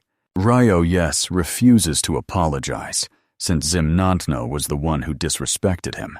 The king postpones their talk, so Ryuya slams them into the ground. He screams at his father to kill the werewolf he attacked royalty and must be executed publicly. The king silences his son with a glare. Ryuya is the hero who saved them from demons. Executing him would destroy the kingdom's power.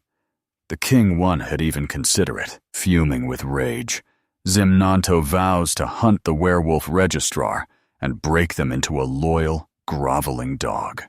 The king sighs and yields. Zimnanto declares his return, resuming his training to finally claim the throne. Isabella missed them, but she's back for good, to finally study the king's work. Third heir says Prince Rusosh is home, waving with a sweet smile. The king laughs, confirming all three are back. Ryuya asks if they ever even left. The king has a message for the children back from their mother's home. They ask what he wants. The king turns and strips their right to the throne. The trio was stunned. Even Roya was blindsided, keeping his mouth shut in silence. Amnanto yells about his rights being stolen, while Abella wonders if she misheard him. The king asks why he chose this, but Amnanto interrupts.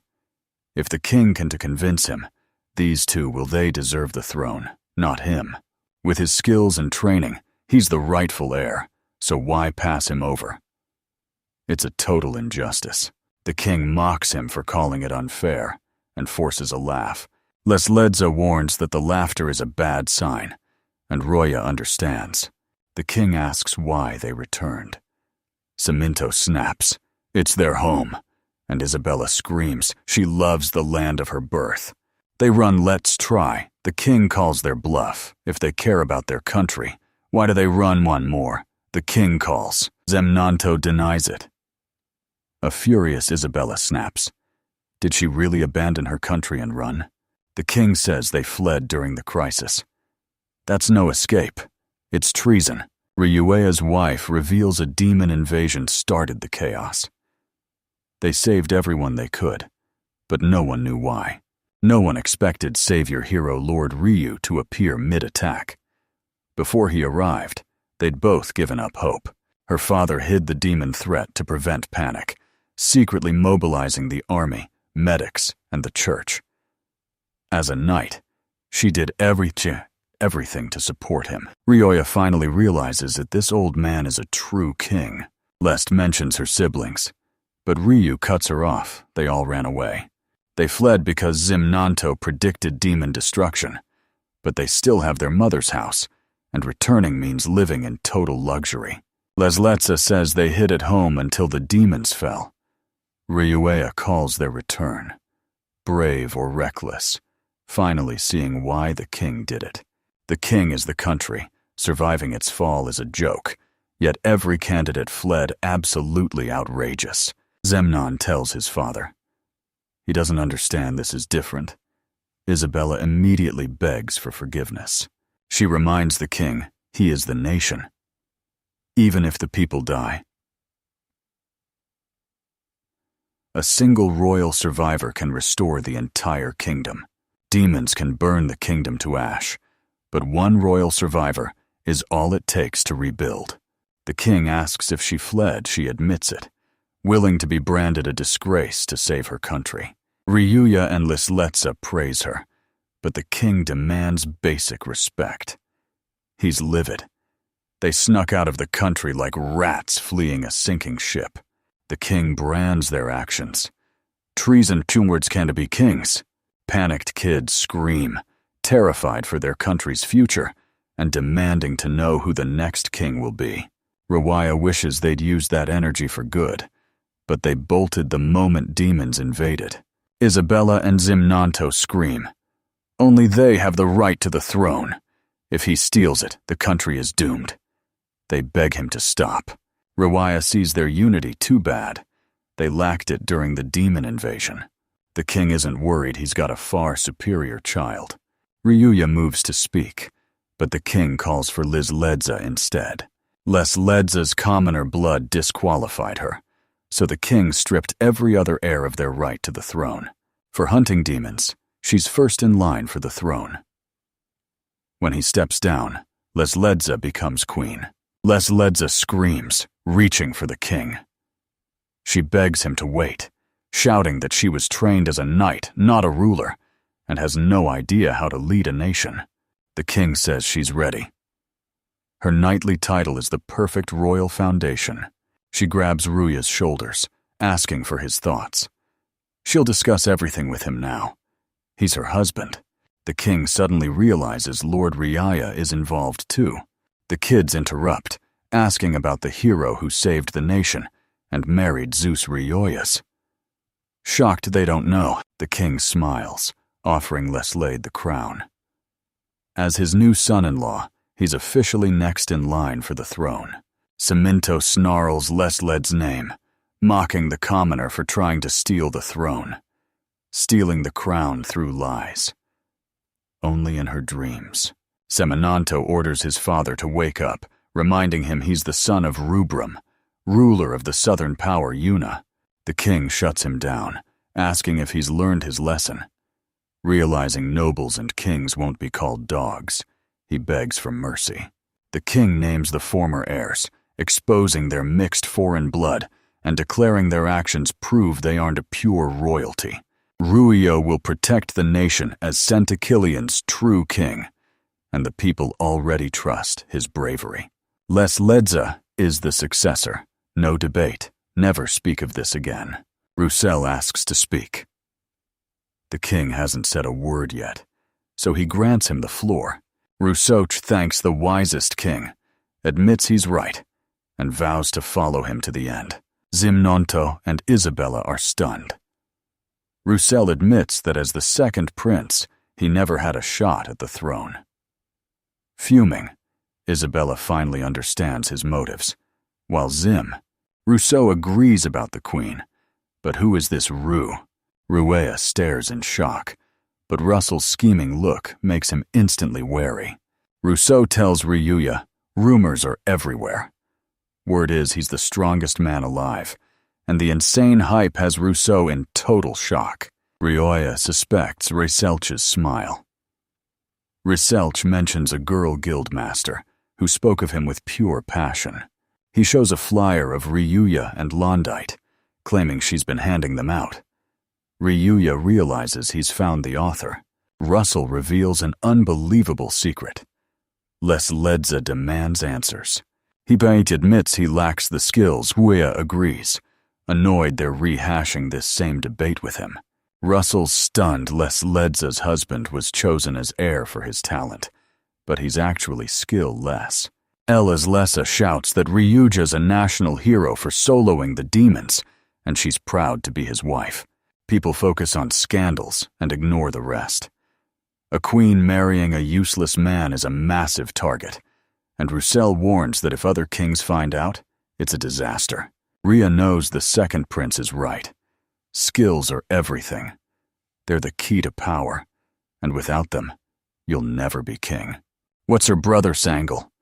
Is he saying if she becomes queen, the wedding with Lord Ryuya is off? Roussel disagrees. Once Ledza takes the throne, the unrest vanishes, and he's going all in.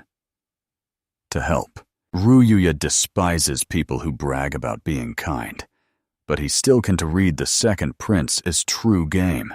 Rusoj claims he's just helping his loved ones, but Ruea questions his true motives. Ratelch asks Ryu's rank. He's a D, the same as Raselch. He thought Ryu was hiding his power, but he's actually just a skill-less rookie. Shocked, the king demands to know why the guild ranked Ryus so low. The king demands the princess husband be at least A or C rank, calling D rank a disgrace. Ruia knows it's out of his hands. He's so overpowered that Lisliza claims there's a reason, but Ryuya realizes the guild hasn't announced the demon extermination yet. The king orders a new decree. Russell objects, but the king screams. He's doing it right now. Roussel warns that adventurers follow their own code. Not even the king can force them to rank Ryu up. That's why guild ranks are everything. Even royalty obeys adventurer rules. Reaching C or A rank proves his power, letting a top rank bury his skill. Less shame under pure greatness. The king shouts that skill earns an easy C rank, but Raisalsh insists only A class will do. The king offers to petition the guild for Ria's rank up, making her laugh nervously. Ruea's desperate to rank up, telling the king he'll give it his all for a shot at the top. Rousseau says a high rank prevents public doubt once he announces his marriage to Lesledza. Is this a trap? Ruea can't marry Lesledzi without a rank, or she'll refuse the throne. Either way, they've bought more time. He eyes Isabella and Zimnanto, realizing this setup only benefits them. The king's glad Rousseff is playing nice, since he expected a total meltdown after stripping his right to the throne. Roussel laughs it off, claiming he only cares for the kingdom. He bows to the king, but Ledza and Ryoya watch him with suspicion. Next day at the guild, Ria needs to rank up fast. He's desperate to win, so he can hit A rank by age 20 and marry Ledza. It's wedding dress time. He's locking in the final look. Ruia asks about the dress. Gnome says they'll make it together in the future. Ambient asks if he's listening. He asks if he should. Londite tells Ryoya he's B rank, and Gnome is Y rank, after saving hundreds of soldiers. The council approved the palace's demon hunt request, and now he's getting a rank up. Ruia's stunned by the rank jump. Usually, you need endless quests and massive power to level up. Londite screams that only gods kill demons. Does he want a hug? Terrified, he begs for mercy. Gnome demands a higher rank. Rank is an insult for soloing a demon army, and she snaps that the council is just full of stubborn old men. Ruia's glad she's fighting for him, but it's still a bit much. Amnion interrupts, calling his treatment unfair and suggesting they wipe out the council. Ryoya's annoyed Amnion just arrived, and she's already talking trash. Londite doubts. There's a reason, but reaching A rank requires a special test. A rank is a massive achievement, but legendary feats are on another level. Every few years, elite B ranks gather for the promotion exam, where fewer than 10 people actually pass. Londite warns candidates die, leaving Nohim and Reuya horrified. Nolam asks about the exam, but Londite reveals it's in just 5 days, leaving everyone stunned. Londite warns miss this, and the next opening is years away. They have no choice. Ryuya must pass first try. Fearing this brutal exam, Lundite asks Noem if she's passing. She passes with a smile, leaving Ryuya stunned by her terrifying calm. They started together, yet she matches his pace perfectly. The Alchemist King's power is truly limitless. Londite offers another recommendation. They're counting on her. Ryu admits she's always babysitting and feeding him. Without a female guildmaster, his journey wouldn't be this easy. Longdyke can't admit it, but she waits for them daily, watching them climb higher and evolve at an insane pace. Ryuya questions her final words, but Londite handles the prep and orders them to the meeting spot. Gnome obeys. Mdion asks where they are. Londite says it shifts daily today. It's the kingdom of Rubrum. Ryuya recognizes the name, Ambinian. And Gnome grab his hands, shouting, "They're moving out and ready to start right now." Ryuya snaps. This isn't a stroll. They need to alert the boys and prep. It's not that simple. Days later, they hit Rubrum, a sunny trade hub, surrounded by ports and vibrant blue waters. She's hyped to see the ocean for the first time, but it's actually just a massive lake. Ruea tells her to pipe down. Ryuya's thrilled to see this for the first time. Even the wind smells different. Born in central Kurion's back alleys, he'd only known forests until now, seeing it with his own eyes. Gnome and Ruea scream for the sea, but Ambient smirks, noting their leader was just as loud, infuriating Ruea for being treated like a country bumpkin. He asks if she's seen the sea, and she says of course. She asks how many millennia he thinks she's lived. She's already scoured the entire seabed. Noam calls her out for having too much free time, but she insists she stays busy. She's visited the sea spirits many times on business. Real looks at Ambinians and forgets she's a walking disaster who can kill thousands instantly, and more like her are lurking in the deep sea. Noah asks if she has spirit friends, and she confirms others like her exist. She warns that some fight to the death for no reason, dragging everyone nearby into the crossfire. She's a handful, but Ryuea's glad they're friends. Strange spirits are never this visible in the city. Ambinians agrees, telling him to stick to the routine. Ryuea's loving this convenient national feature. Rubrum Guildmaster Gahmagus tells Ryu his luck just ran out. Why are papers enough?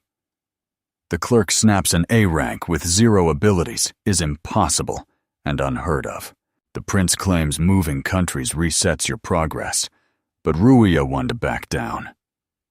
He's come too far to quit now. The worker sneers, calling him Mr. Talentless. In this world, power is rank, and without a skill, he has no business here. He doesn't care how he faked that recommendation. Now that he's taking the exam, his luck's run out. No more cheating allowed. Rhea denies any crimes, insisting the talentless can get legal recommendations. Handing over the recommendation, he mocks Centakillian's airheaded young guildhead. She'll take the fall for this mess, even if her letter is a shaky, crude disaster. Ryuya clenches his fist. He can handle the insults, but not when they're aimed at Londite. His simplified homeland records prove he's the real deal. Hikyo claims he landed the killing blow, but it's a total lie. To climb the ranks, he needed a better story. Monsters are nation-level threats. Ruia finally gets it. So why treat him like trash? The worker admits to forgery, facing prison just to get the guildhead fired for her absurd document. Gnome intentionally douses a worker for his rudeness, demanding he apologize to Ryuya. The guildhead screams his rank, but Gnome shuts him down. No manners means no respect, regardless of status. Enraged, he demands to know who she is. Gnome stopped Ryuya from crushing the Majas, but now she's gunning for the A-rank exam. She tells him to check the docs and watch his eyes. While Mojasa asks if she's taking the exam, then spots her, rank alchemy. King skill, he shouts. She's perfect for the experiment time to prep the paperwork. Noam joins Ryuya, making Mohasa scream that only geniuses belong in a rank Noam doesn't care if he is talentless. She saw him crush monsters, demons, and heroes with ease. Pass the exam, or she's gone. Moyasa claims the powerless are rarely recognized, but Ryoya knows people like him still make the cut. Majasis agrees to the formal procedure. Hosting A-rankers at his exam is a massive boost for his reputation. Gnome failed to recognize a legendary ranker now. History will remember him as the ultimate fool. Majasa fumes, but Ryuya silences her. Since no one won't acknowledge his power, she'll force him to witness it firsthand. Mojasa demands answers. Gnome warns of nearby monsters, claiming he's dangerous enough to solo them, leaving Ryuya stunned and confused. Mojasa shouts, "It's impossible," but promises to acknowledge Ryuya. If he succeeds, Ryuya just stands there awkwardly. Nam orders him to swallow his drool and one to let him slide. Ryuya recognizes the words. Noam cut a deal for their exit, telling him to crush the brute. Confused, Ryuya follows. Ria apologizes for the trouble, but since Gnome saved her life, she's determined to pay him back. Ryuya knows if she hadn't stopped the insults, Londite would have snapped and caused a disaster. The water splash was overkill. Noam smiles, relieved it wasn't water. But he's confused. If it wasn't water, then what? She brewed this potion for emergencies, and is glad it's already paying off.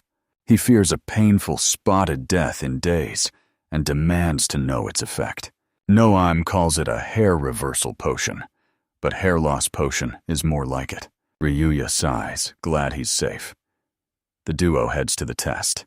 20 minutes later, Noam and Ryuya hit the plains outside the city. Noam eyes the flat terrain, a perfect battlefield. Ryuya recalls Noam's vow to wipe out the city's monsters and gives her a call. Gnome tells him not to worry and summons Ambinion. Ambinion asks if this is the potion, and Gnome tells her to take it. Ambinion thanks her and grabs the.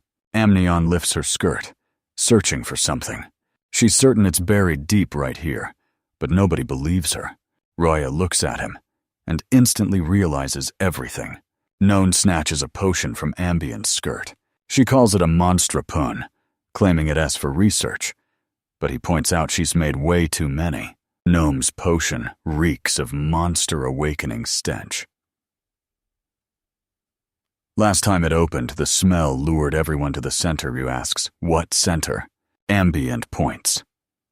It's here. Ryuya knows he has to pick them off one by one, asking how many this bottle can lure. Gnome's potion covers the guild's entire city territory. Ryuya is stunned. She'd use such a powerhouse item with no strings attached. He pours the potion. Ryuya gags at the stench, while Ambient gleefully warns that monsters are already closing in. Strange sounds echo. Amnon laughs. They're coming. She senses beastkin, slimes, and undead. Noam crafts a top-tier potion, while Ryuya demands an exact monster count. Nyan reports 200 of them, stunned by the massive figure. Gnome's hyped the transformation worked exactly as she planned. Ryo. Yes, fears for the city, but Gnome vows to crush them all. Ambanian says they lured them here for this, while Rio worries she's trusting him too much. Ryuya warns one miss means disaster, but Ambinion refuses to fail. She'll wipe the city off the map for insulting him, but Ryuya thinks it's irrelevant. Ryuya yells they've arrived, starting with the fast monsters. He decks a monster. Reach is the issue. His limbs are too short. He needs a plan. He reaches out, wiping out the entire mob. Gnome's stunned by the compressed air wall, and Ryuya knows it'll shred weak monsters. Binion says the Intel S being adjusted. Ryuya looks up, asking what's wrong. The effect is too strong, drawing monsters from miles away. Ryuya asks for the simple version. She says they're nearly 1,000 strong and wishes him luck. Monsters swarm him. He wiped them all out. Ambanin. And Gnome celebrate 5,000 allies, but he's stunned. Were there really that many? Majasa arrives with a crowd, demanding to know why the area is swarming with monsters. He IDs the monsters' predatory wolves, orcs, goblins, and familiar comptake. He even spots the strongest rhino beetle, Fuji and Hanobachi. He wiped out every monster they harvest for materials. Their city's specialty. How'd he pull that off? Gnome asks if he slept through everything, sizing him up. Gnome clears Rio, explaining Majasa only agreed because he doubted his own strength. Mahasa claims Ryoya's massacre bought them years of peace, while Ambinion mocks his messy look. They celebrate the city's safety, but she's forgotten the adventurers who just lost their jobs. Could a low-ranker do this? No chance she starts Ryu's A-rank promotion, but before he can speak, M cuts him off. Gnome wants to keep hunting with her extra potions, but Mojasa stops her to handle the formalities. She backs off. Gnome smirks. It's about time. Roya's stunned, but Ambinian beams with pride. Rui's phone, silent. He didn't even notice they'd already harvested 5,000 monsters and met the artisan guild head. She dumped the work on them and didn't lift a finger. He's stunned, and Ruea calls it incredible. Exam S days away, and he's planning his next move.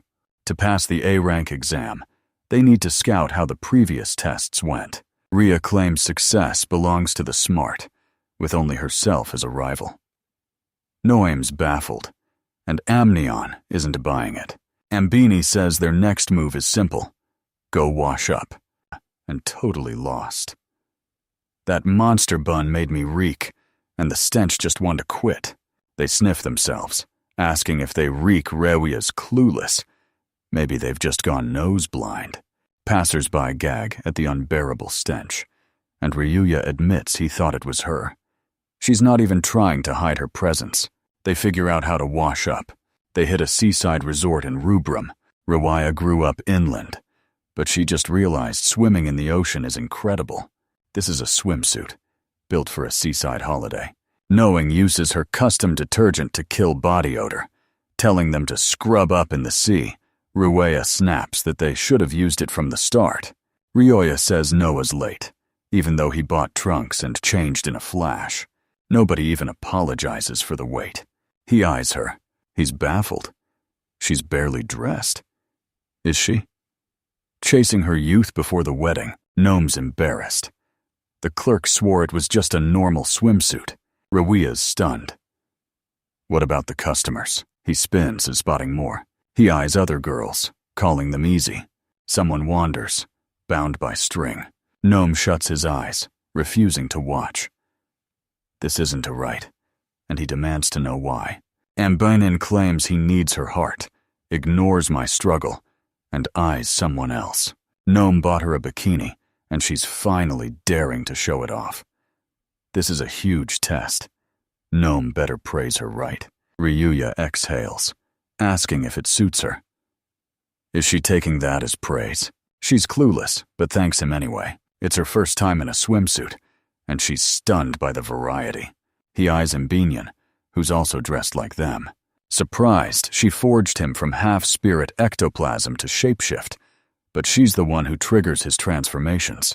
Ruia orders Gnome to cover her. Gnome obeys, but complains she's slipping like crazy. Ambinion hugs Gnome and shushes her. She saw the master freak out. Seduce him boldly and he's hers, but keep acting this clumsy and her own skin will betray her. Ignoring her, they tell her to stop seducing Ruia in public, while the guys turn to stare. Binion grabs Ro's hand for beach fun, and Gnome snatches the other to agree. Ambient offers a swimming lesson, flexing her crawl style, as Gnome tells Ryuya he's ready to learn. Rewaya halts them. They aren't here for fun. The exam is coming, and they've got work to do. They make the most of their fun. Exam day at Central Arena. Gnome kicks things off while Ryaya's a nervous wreck. Gnome brags he'll breeze through, mocking her lack of combat skills, while Ryoya wonders when she started glowing with such adventurous spirit. This site hosted Rubrum's royal ceremonies and brutal, bloody battles. Now a major hub, it hosts the rare adventurer rank exams, a global collaboration. Or so he heard from a guy in the short states. Ruia tells Gnome to show their best, and he confidently accepts. Rivia claims he's more likely to fail the exam than her. She panics, but he's dead serious. He warns there's no telling when this patternless freak strikes again. He left the country, but the talentless label followed. They want to have to wait long for a reality check. Someone IDs him as the same guy, just powerless. Ryoya knows he jinxed it. The hulking bandits mock the delusional newcomer. Can a skillless loser really reach a rank? He laughs, mocking the boy for wanting a rank he hasn't earned. Spoiled and powerless, he's delusional. Are you ready to die? He sneers. Proving. Ryuya stares them down, showing zero fear. Ryoya admits he lacks power, but refuses to quit. They laugh, calling him brave. A ranker shouldn't rely on pure enthusiasm to solve their problems. The second guy laughs, saying enthusiasm won't solve anything, and he's still just a chicken. The other laughs. Does he really think iron will alone is enough to rank up? The third guy calls his logic trash. The plan makes zero sense. Ryoya laughs, admitting he's totally unprepared.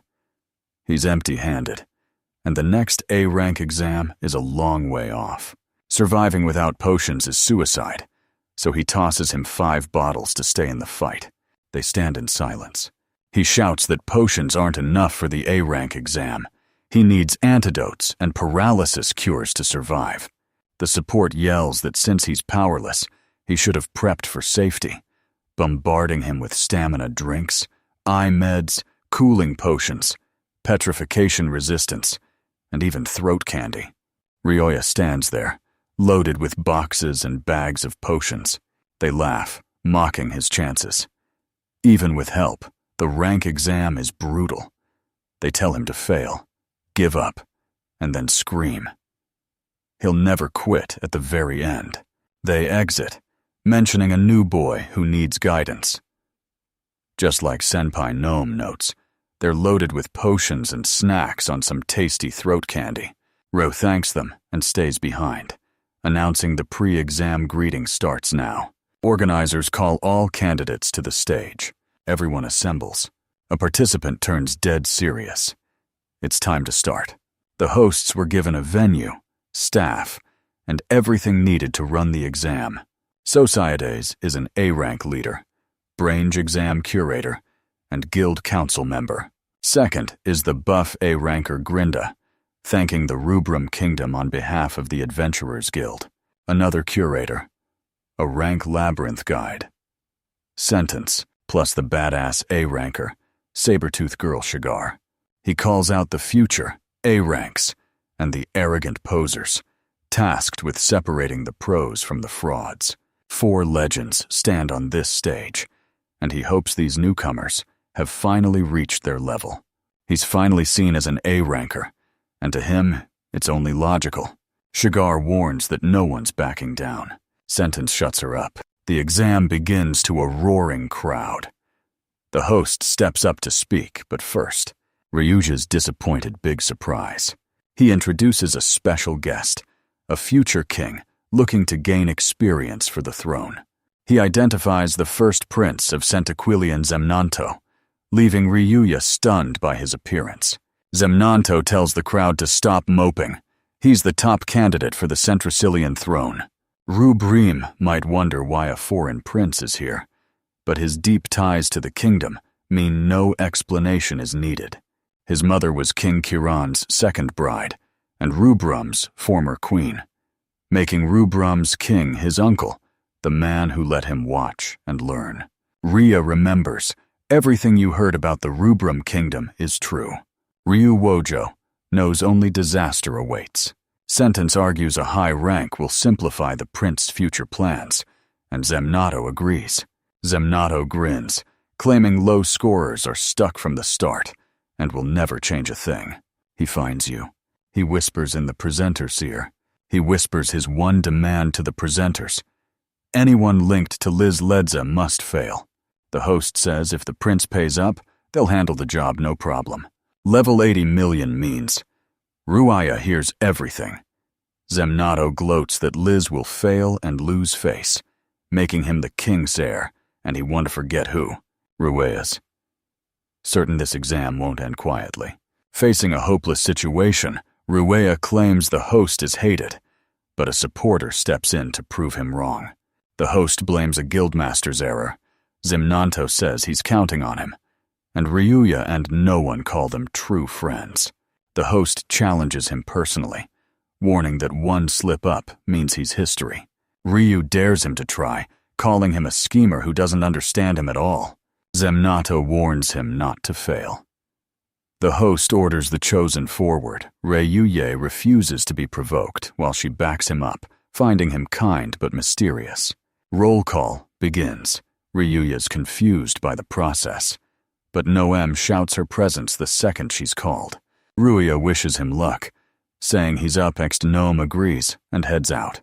The host wraps it up. A few stay back. Senses knows they already get why they were skipped. Ryuya brands them powerless failures from birth. God-forsaken wanderers, abandoned by the gods. They keep coming back powerless, pranked, and outnumbered. But that doesn't mean they're allowed in the exam. He claims the rules allow it, and the whole crowd backs him up. Sensen only eliminates the illogical. He claims that since his guild's start, no one without the ability has ever ranked, and they never will. Even failures want to watch future elites rise. It benefits the guild, so they better leave before things get bloody. Reaching out, he says he'll value them for their lack of talent. What's their move? Ryuya refuses to quit. He's here for an A rank, fueled by an adventurer's soul to conquer the impossible. The insulted crowd roars in agreement, but his weak words won't even break cheese. Senses is annoyed. Why do these idiots always reek of trouble? Fine then. He's giving every A-rank examinee a special test. Rhea senses danger and warns the group to watch out. The examiner laughs, impressed by his sharp instincts, but issues a cold threat. Move 1 inch, and you're disqualified. The ground splits and they plummet. Senses warns them. The fall is the least of their problems. He keeps stalling, claiming he'll lead them straight to the exam site. Ambanon's gaze sent Ryu into the pit, and now he was certain. He reads the skill-paired portals. You must set the exit first to open the entrance, but if it gets too far, it self-destructs. Ryuya faceplants. They shout to see if he's still alive. He bursts from the ground to check on them, but they're panicking and totally clueless. An adventurer dumped 30 people here, straight into the Rubrum Kingdom's dungeon. An adventurer notes cities sit on dungeons for resources, but this trap was definitely intentional. Ryuea's ability opened a spatial rift called Desien's Spot, but the confused group demands he explain it again. Senten scans them, impressed. He claims he's seen through everything, but does he actually understand the ability? He offers the failures a backup test, escape the dungeon, to prove they meet the bare minimum. Time isn't limited, but the exam's ending soon. He's the proctor if they want to quit. They just have to ask. He claims he'll even let the useless live. Rawaya tells the group they're moving ahead. Everyone roars and follows his lead.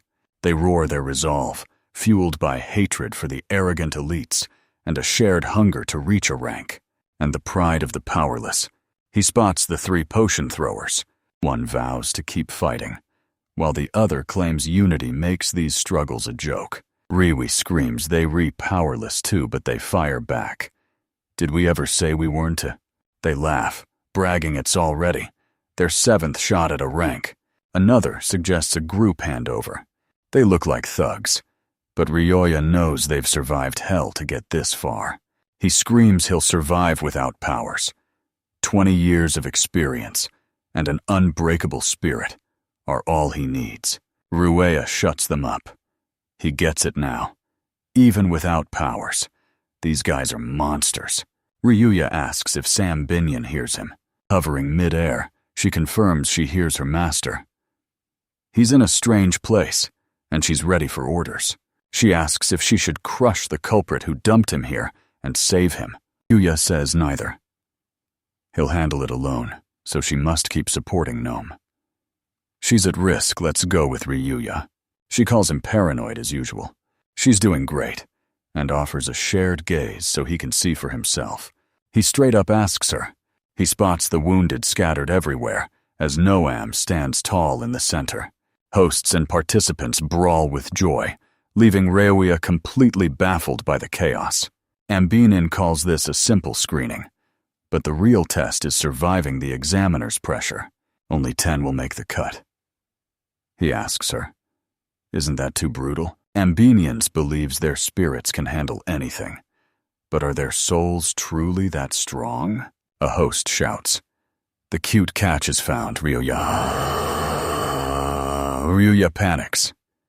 Is Noam in trouble? Ambient asks if it's true. Is he scouting their powers? Shigar calls her a cute troublemaker and wants to cuddle. Her special ability is mowing her words, but today she's ordered to cause total chaos. She tells Gnome she's at 50. Transformation, no lucky wins here. Passing the exam depends entirely on how long she resists. Gnome asks if she's asleep. When will she stop talking? He wants to win. She'll beat him to it. Gnome calls them trash. For judging only by power, Reuya is leagues ahead, yet these examiners ignore him completely. She brands them heretics. Shigar snaps, totally lost. Does rage make her this stupid? Noam's over it, calling her annoying. She's a small fry next to Reuya, but he hears her loud and clear. Gnome threatens to beat her down and show her the true gap in their power. Shigar snaps and screams. She challenges her. She's got guts to disrespect an A rank like that. Another host warns Tigar. She's an idiot, and not to approach her so recklessly. She's got the Alchemy King's versatility. Noom one-shots the Shagar. She hits the ground screaming. To ease her pain, a knife-like sting hits her nose. But Reuya realizes it's just a massive blend of smells. Beast form sharpens her senses, making her way more sensitive to potions. Shigar writhes in pain, rubbing his nose. Gnome says Feral's cat instincts make her snap at territory marking, which is why her potions work perfectly.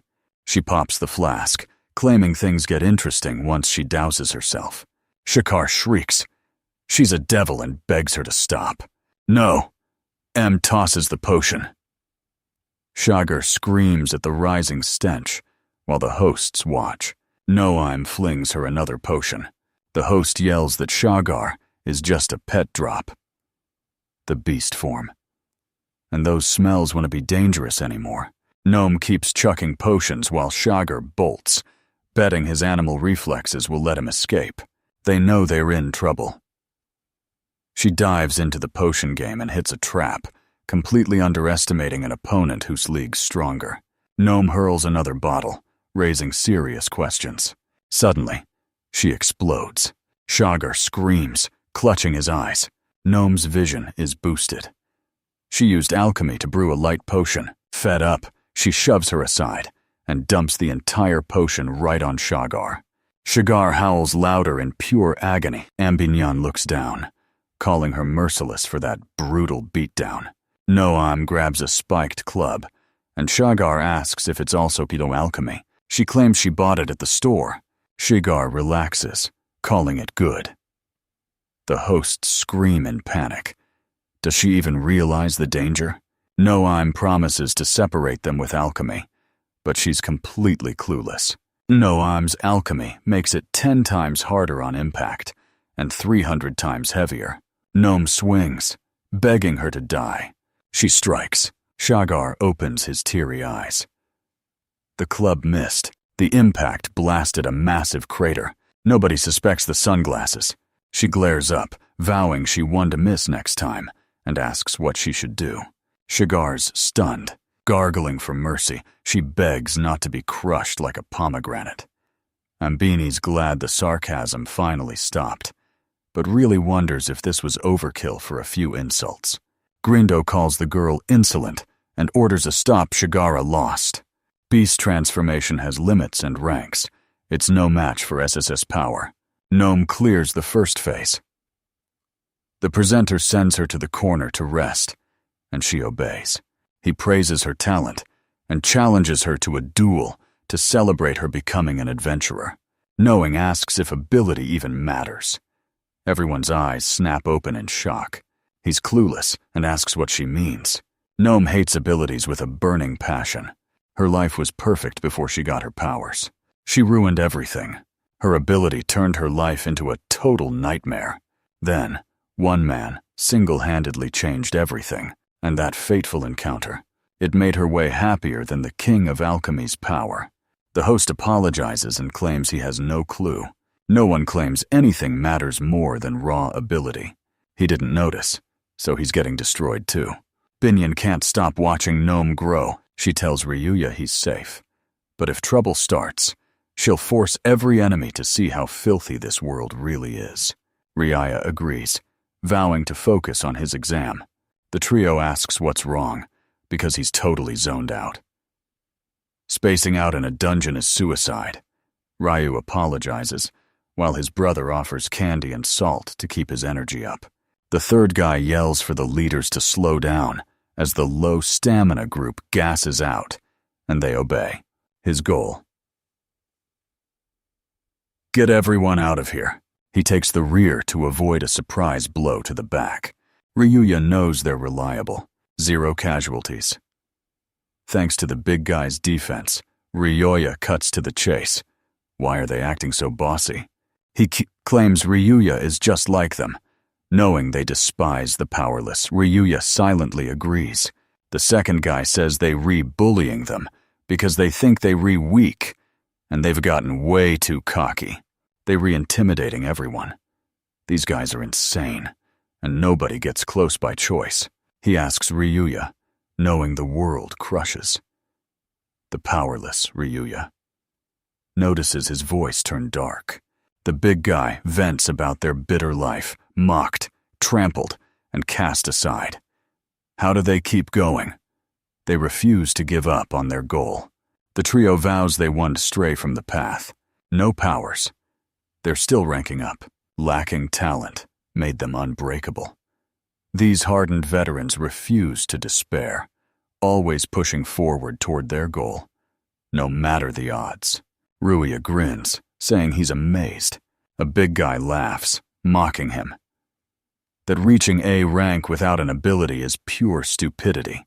The second guy laughs, swearing they'll finally become adventurers this year. He's gasping for air and pushing too hard, so his partner warns him. Exhaustion is hard to spot, don't forget it. He overdrank again, but dungeon survival requires drinking at set intervals. Another points, calls it hopeless, and offers his flask. The third guy raises his hand, declaring they're allies who'll protect each other with everything they've got. Ryuya warns the enemy is ahead. He considers his allies. Not bad, he says, then drops the beast with one punch. The big guy screams one, shotted by the brother again. The second says his brother soloed almost everyone. The third adds, they're moving fast now, making the rest of the journey a breeze. Their laughter is getting on Ryuya's nerves. He screams the exit is near. Is it him? He stops dead. Do they find this strange? Exits are usually lit. Ryuya senses trouble and calls a halt. The big guy bellows his warning to the crowd. Ignoring the warning, he wanders in and vanishes into the unknown darkness. Ryuya spots the during spot. The big guy links it to the sunset, and the exit is officially sealed shut. Ryuya asks for a plan, but the big guy says they're charging through. Ryuya starts to object, but then the swallowed man's cap pops out of the darkness. She already absorbed one of them. The big guy warns they must unite fast, or he'll be swarmed by monsters and left for dead. Ryuya's right, getting separated from your team is a dungeon's worst nightmare. Ryo sides with them. He orders the whole team to advance. He'll risk certain death to save his friends. Only a fool would do this, and he's heard it all before. Senses mocks their stupidity. The guy panics, unable to believe it. Is this for real? Big guy says this place is identical to the first. The second asks if everything's here. They wonder if this is a dimensional infinite loop. Ryuya realizes this smiling guy won't let them pass. He's reading his mind. Sensen denies it. He believes their grit and passion will carry them through, talent or not. Without courage, they don't deserve the A-rank exam, but he's always ready to accept anyone who wants to quit. Ruia's stunned by his nerve. It's a blatant setup using impossible tasks to wipe them out while hiding behind twisted logic. They look down on the powerless, and it's all because of him. Saminto's definitely after him, dragging the others into his plan. The big guy surrenders, but Ryuya cuts him off. Don't you dare fall now. He says retreating takes guts. They'll bail now and report this rigged exam to the guild council. It's their best move. Binion calls Ryu, but he's busy while the brothers quit in the background. Ambion's eager to hear her out. First, he's getting a lecture. She demands he listens. Round 2 starts, and the testers are gassed. One guy yells that real adventurers push through weakness, while another calls this limit-breaking moment training. They just need to reach the surface. Riorius nods, raises his hand, and declares he's going down, leaving the brothers. Stunned, they think he's lost it. Is he cracking now that he's cornered? You can't fight the flow after 10 years. The exit is up, going down. Leads straight to the abyss. Ryuya needs an item in the dungeon core, so he decides to just blow it up. They're confused, so Amnion explains the dungeon is just curved space, born and sustained by the core. Ruea warns that breaking the core collapses the dungeon and shifts space, instantly erasing his power. Pointing up, he vows they'll escape this chaos with greatness. The brothers nod blankly, then scream it's suicide. They doubt he knows the struggle the core is buried deep, at least 20 floors down. The place is crawling with monsters. Suicide even for an A-rank. He better think twice. Ryoya knows they're worried, but he's taking the exam with them. He tells them it's fine. He's got a plan. Ruaya punches down, shattering the floor. Everyone freezes. Did he just break through? Someone screams. They can see the level below. Ruaya tells the boys smashing floors is the fastest way down, believing hard work is the ultimate shortcut. Ryuya orders everyone to the exit. The big guy questions him, but if Ryuya breaks the core from the bottom, the Razor Pesnia will crush him. Ryoya says ranking up without skill is pure stupidity. He demands the truth from his brothers. Silence breaks as the brothers burst out laughing. They agree he's right, and shout for everyone to listen. They praise Ryu's hooligan spirit, so he suggests they all link up later. Another finally spots a way out. Ruius grins, loving it. He pummels the floor, smashing deeper with every strike. At the dungeon's bottom, Ruaya finds a strange crystals. This the core. He swings, striking the crystal. A noise rings out. Is this the signal for total destruction? He's got to rush back upstairs. He snaps up. Everyone hails him. So this is a dungeon. Riaya spins. He asks if everyone's safe. No one answers. Rueha raises his hand, shouting they all passed, as the group erupts in cheers. Sensen steps up, asking if they're joking. Bloodied, he asks if they even realize what they've done. Rio says they passed through sheer willpower and teamwork. He doesn't care. They wrecked the dungeon. It's state property anyway. Anne asks if they know how vital dungeons are. Nations mine them for every resource. Ruaya says it happens. Sensen warns the state economy will freeze, triggering a massive disaster. Ryuya shrugs it off as the big guy laughs. Sensaith screams that the dungeon's gone and the jobs are dead. How will they answer for the hundreds of lives they've ruined? Ryuea repeats her warning. The brute laughs, shouting for an answer. Ruaya promises a serious answer. What's he on about? Did he fall off a mountain? Ryuea mocks him. He's the Joker. He screams that they're the ones who wrecked the core and the dungeon. Rivia claims he destroyed the core, but he forced this plan. He trapped them in the dungeon, making escape the exam, and they followed his lead. Blindly. Ryuja says they found a way without the ability.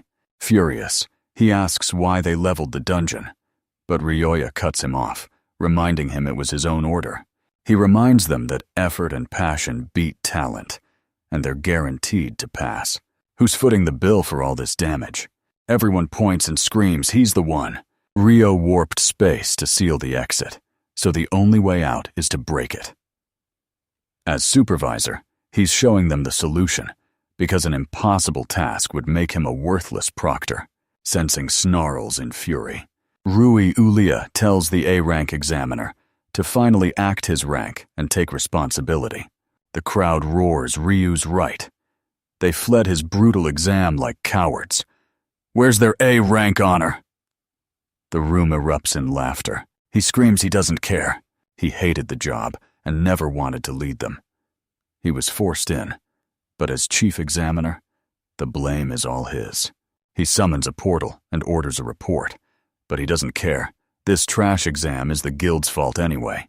He screams he's innocent and vanishes. Riwaya says he bolted. The big guy asks for the plan. Ryuya reveals the examiner sent them to a higher-up for answers. They all swear they were innocent. The hosts spot the talentless rejects. Why return? You failed the exam. Now get lost. Part 1 is over. The host calls the group cowards and orders them home, claiming only one is worthy. But Ryuya shocks everyone by announcing they actually passed. They have no clue what he's saying. Ryuya cleared the extra exam and demands the main test now. He scoffs at the joke, refusing to fight weaklings. Where sentence Ryuya says he bailed, the examiner is clueless. Ryuya claims he wrecked the dungeons, and him, during the exam. In disbelief, he asks again. Ryuya relays the message the chief examiner is taking full responsibility. He asks what this nonsense is. They demand to know how he destroyed the dungeon, calling it a mistake. Ryuya calmly confirms he did it, but they scream in denial. Talking is a waste, so he ditches them on Grindale to investigate solo. Rindo vows to blast it sky high if it breaks, or beat it senseless if it's just a throw. He returns. It's destroyed. Grindo's confused, but he doubles down. What did sentence do? Ryo offers to explain everything since they're useless. He tells him to spill it. He tells the truth, but they don't buy it. Refusing to believe a powerless loser could do this, they scream, lie, and order his arrest. Ryoya exposes the lie. The guy claims he's a stranger, but begs for arrest. They shut him up, reminding him this dungeon belongs to the kingdom he destroyed. The host screams the guild owes a fortune. They're banned from the arena, and the blame is all on them. Ryuius blames them for this mess, grabs a collar, and yells at him to shut up. He grabs him, deciding to frame and kill him to fix the mess. One worthless life pays for everything, finally. He's actually useful. Ryuya remembers Ambinian's words she can give birth to a dungeon core. They met in a castle that was basically a dungeon. She'd grant any wish, even replacing a destroyed dungeon core. He thanked her, praising her solid work. Ryuya finally gets why everyone worries when he takes charge. He argues the exam's impossible. Rules were meant to weed out the weak, so beating them isn't a crime. With his superior power, he'll finish the job his runaway partner couldn't. Soichi screams. Grindo steps in, telling him to back off. He tells him to shift the blame, and he'll handle the rest. Grindo triggers his power, magnetizing every weapon straight to him, a steel exoskeleton. Seti shreds metal into fiber armor, earning him the name Iron Beam. Told to die proud against an A rank, Ruia counters with a lethal strike of justice. Grindo's iron hand shatters, and the examiner screams in agony for 162. Grindel screams as his armor shatters. Ryuya reveals his metal-gathering power with a fist hard as steel. There's only one way to counter it. Grindel freezes in. Fueled by resolve, Ryaya's hardened body blasts Grindo, shattering him and sending him flying. The announcer screams his name, shouting, "It's impossible!" Ryuya says beating an examiner was the goal. He asks if he's passed. Does beating the strongest mean he officially passes the A-rank exam? He glares, demanding a repeat. He mocks him, asking if he really thinks he can win without any power. Ryoya asks if he's the strongest of these small fry. Wait, small fry is a bit clunky. Scrubs or weaklings. He snaps after being called small fry. Councilman Bistamario shouts for them to stop, but seeing her, he freezes instantly. She questions him. This is the official ranking exam. No place for bloodshed. The host bows as Ryuya questions the kid's identity. The host warns him to show respect. He's facing a council member. This is Bistamario, the council member who controls every adventure guild in the world. Ryuya senses her status and moves to bow, but she tells him to skip the formalities. She calls the leader's parasites ruining lives. Ryuya is struck by her modesty. Maybe she's actually good. She asks Sodays why he looks so shaken. Is he in deep trouble? They point out he's sweating buckets. He admits wrecking the dungeon wasn't the plan, knowing the council is in for a nightmare. He pinned the crime on the talentless man and forced him to apologize to the kingdom of Rubrum. She's plotting.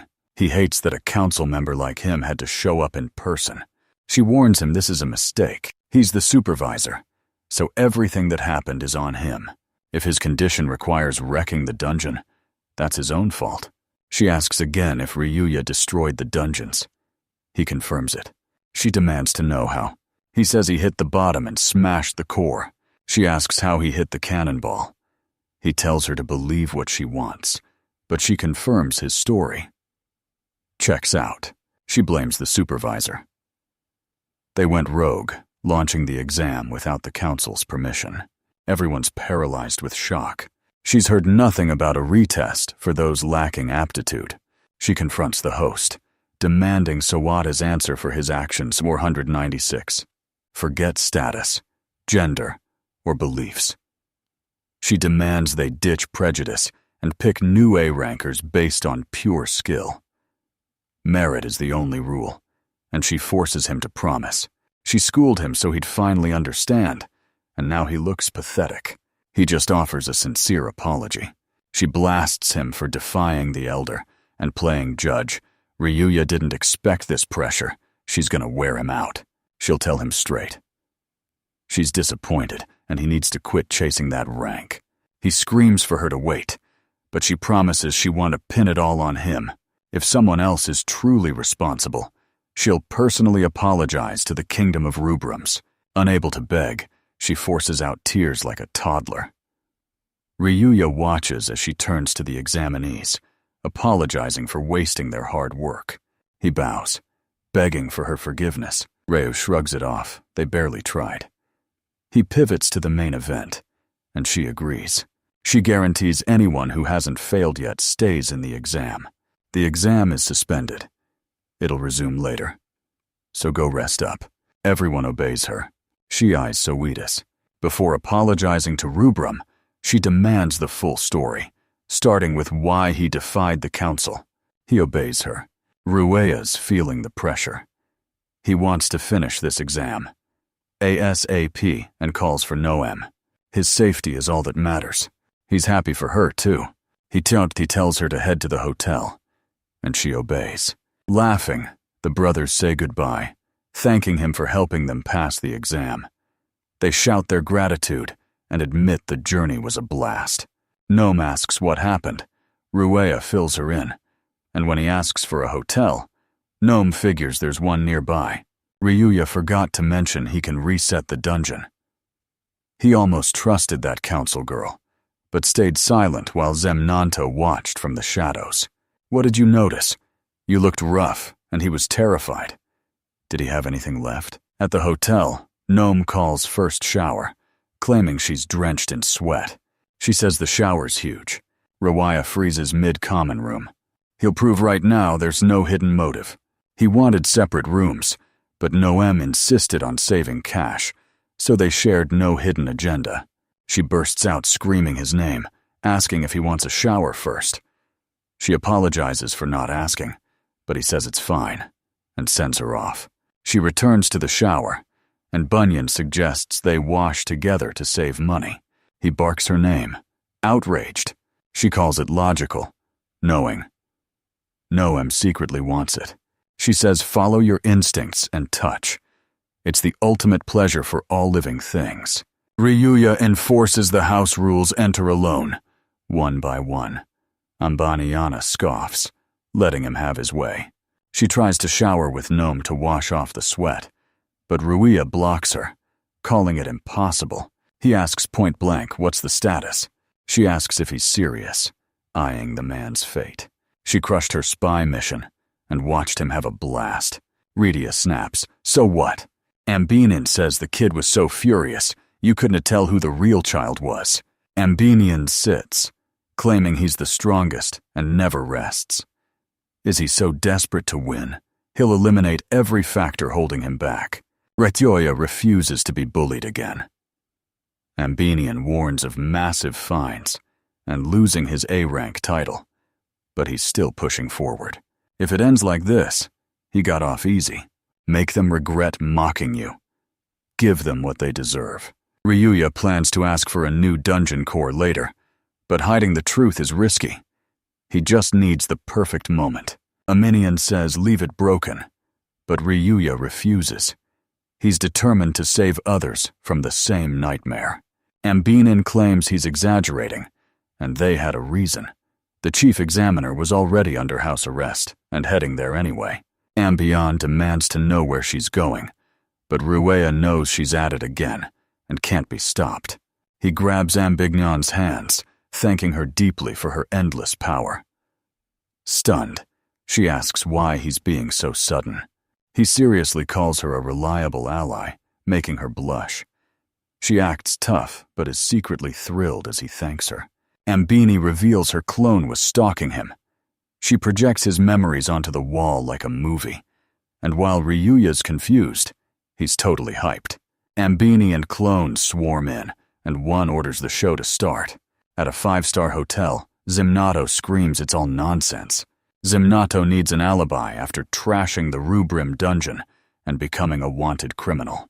She asks if there'll be trouble. He admits. If they're caught, it's over. He yells that a scandal ruins his shot at the throne, but Soides tells him to quit the nonsense.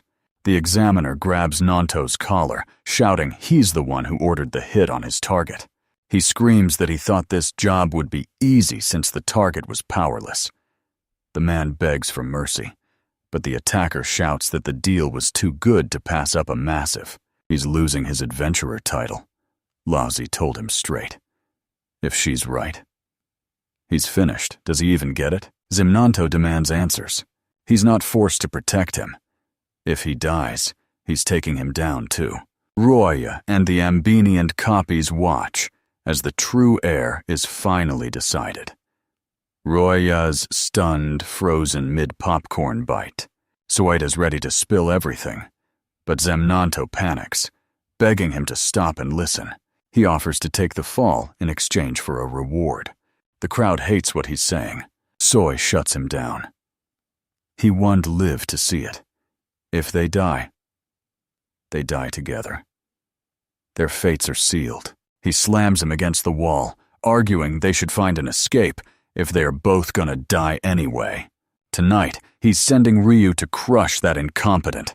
He instantly suspects an incoming attack. He'll kill him and torch the hotel, burning the body and erasing witnesses to kill the investigation. Ryuya figures that's typical.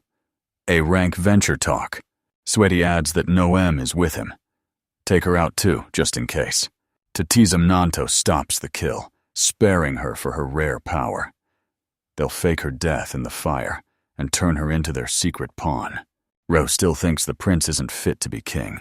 Soida says it's impossible. Losing her power is a waste, but she's ditching it to keep them safe. Zemnauto asks if they have a deal to let him kill her just once. Ryuya shuts it down and orders Abinian to move. Soida's ready. Anyone who tries to run dies. Suddenly his body wants to move. The second guy's paralyzed too, screaming for help. Soida shuts Nanto up. They have to stay stealthy. Ambinian looms above, eager to enjoy the pleasant sight of the panicking crowd. They spot her and scream. Ghost! What's she doing in the city? Is she behind this? She confirms that they tried to hurt her master. Semnanto identifies her as a familiar. Ryuya steps in, greets them, and claims he's the master. Soid used a ghost to uncover the truth and calls him a scoundrel. But Ryuya's just impressed he caught on so fast. Ambiniant tells Ryuya the humans can escape her mental shackles, then asks if they are leaving the suspects until morning. Semnanto screams for help, howling that he's the future king of the Centakilian kingdom. Aides calls Ambinian a pitiful spirit, warning her not to underestimate him. She's stunned. He broke free and looked down on her. Ryuya's stunned. He broke free, realizing the shackles redirect power and steal the abilities of anything they touch. Ryuya reveals he manipulates force. Ambient explains. It's a fundamental law of physics, letting him reflect even formless telekinesis. An incredibly rare power. By human standards, his skills are elite. Suede calls her a sneaky ghost for scouting and judging everyone's powers. Ambinians fumes, but Ryuja tells her to chill. Suides offers to explain his ability. Ryuya spots the vector reflector. It returns every attack with equal force, and he's never taken a single hit. Ryuya misses on purpose, but Ambinian warns that her power scales with force. The harder he hits, the deadlier the counter. With no limit, the rock shattered only because his throw was so strong. Ryuya gets it. Ryuya knows even unreflectable attacks won't touch him. Yet he asks if they think he can hit himself. He strikes, calling it a massive mistake. Ryuya figures it triggers on contact, reflecting every hit even ground. Impacts strike back twice as hard. Ambinian confirms the pentagram powers. This move, Ryuya knows no response means no more jumps. He kills the distractions. His math is useless now. He lunges with his sword, screaming die, but Ryu blocks it effortlessly. Soy Des freezes. Stunned, he stammers, asking if Ryuya really tanked that hit barehanded. He leaps back. He screams in disbelief. His reflected power should have dissolved that armor instantly. Is his skin blade proof? He knows he has no powers. So what's the catch? Ryo's stunned that a cocky prodigy thinks talent is the only reason for his success. Aide warns the same fate awaits the giftless and tells him to stop lying. Suida confirms it. Vector reflection is a first-class CC rank power. His high rank was inevitable. He strikes Ryu from behind. He screams in rage, refusing to let a talentless loser steal his A rank. He screams die, certain his superior power will save him. Rao mocks the fodder, screaming that he's destined to kill him. Ryuya tags it as C, rank his first time facing a power that ignores almost everything.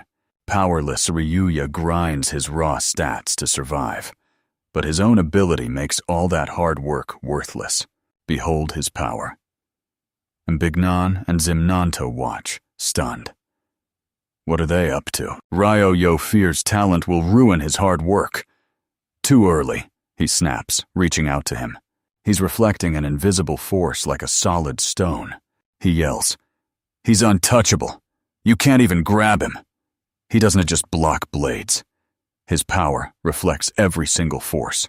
He claims he's invincible, but Ryuya doubts it. Ambini and telekinesis landed instantly, proving his reflection isn't automatic. He doubts she's capable. Ryu asks what happens if he keeps grabbing his shoulders. Short of breath, he starts talking. He's met fools like this before. He claims everyone's been through this. He vows to kill him. He stabs his gut and instantly enters shock. He can even scratch his gut. Ryu's a monster. He takes 1,000 swings at incompetence. Right now, nobody's sleeping easy. Sui D. Cesarm goes numb, letting Ryudia grab his shoulders. Surprised it was so fast, Ryudia says he expected a month before squeezing until they crunch. As he screams, Ambinian asks if those crushed bones just ended his adventuring career. Ryuya admits he wanted to slice him in half, and Minion calls it fair. Zimnanto freezes in terror, teeth chattering and soaked in sweat. Ryuya turns his Emnanto, declaring it's his turn, while Sotus writhes and crawls behind him. He admits he's a ruthless snake who'll do anything for the throne. Terrified, the man flees, but Amdien's power freezes him, claiming he's innocent. Ryuya says mentioning the murder proves he's guilty. If his father finds out, he loses the throne or dies right here. Zamnato shakes with terror, knowing he's finished. Zimnato screams for his father, flailing like a child until Ambinion's power freezes him. Suddenly, he grins and refuses. He preps a flick, screams, "Eat it," and triggers his royal flattery skill. One snap, and everything glows. Ryuya freezes, stunned by the mysterious king's skill. Zimnato laughs, mocking his lowered guard. He thought successors were skill-less, but this power is far more complex than less. Zemnanto's idle voice forces anyone who hears it to obey her every command. A signature blue blood skill.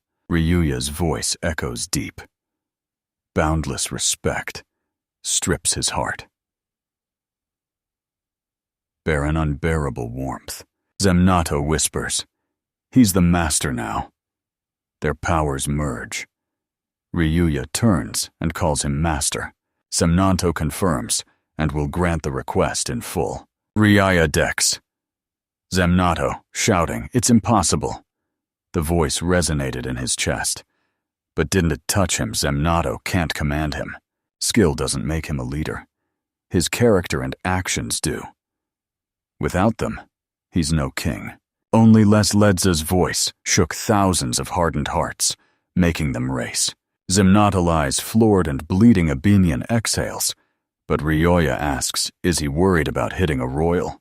Ambedian scoffs the skill failed because his will is just too strong. Ryuya mocks the skill as a crutch for brainless masters, but Ambedian snaps back, claiming almost no human in history has ever resisted its power.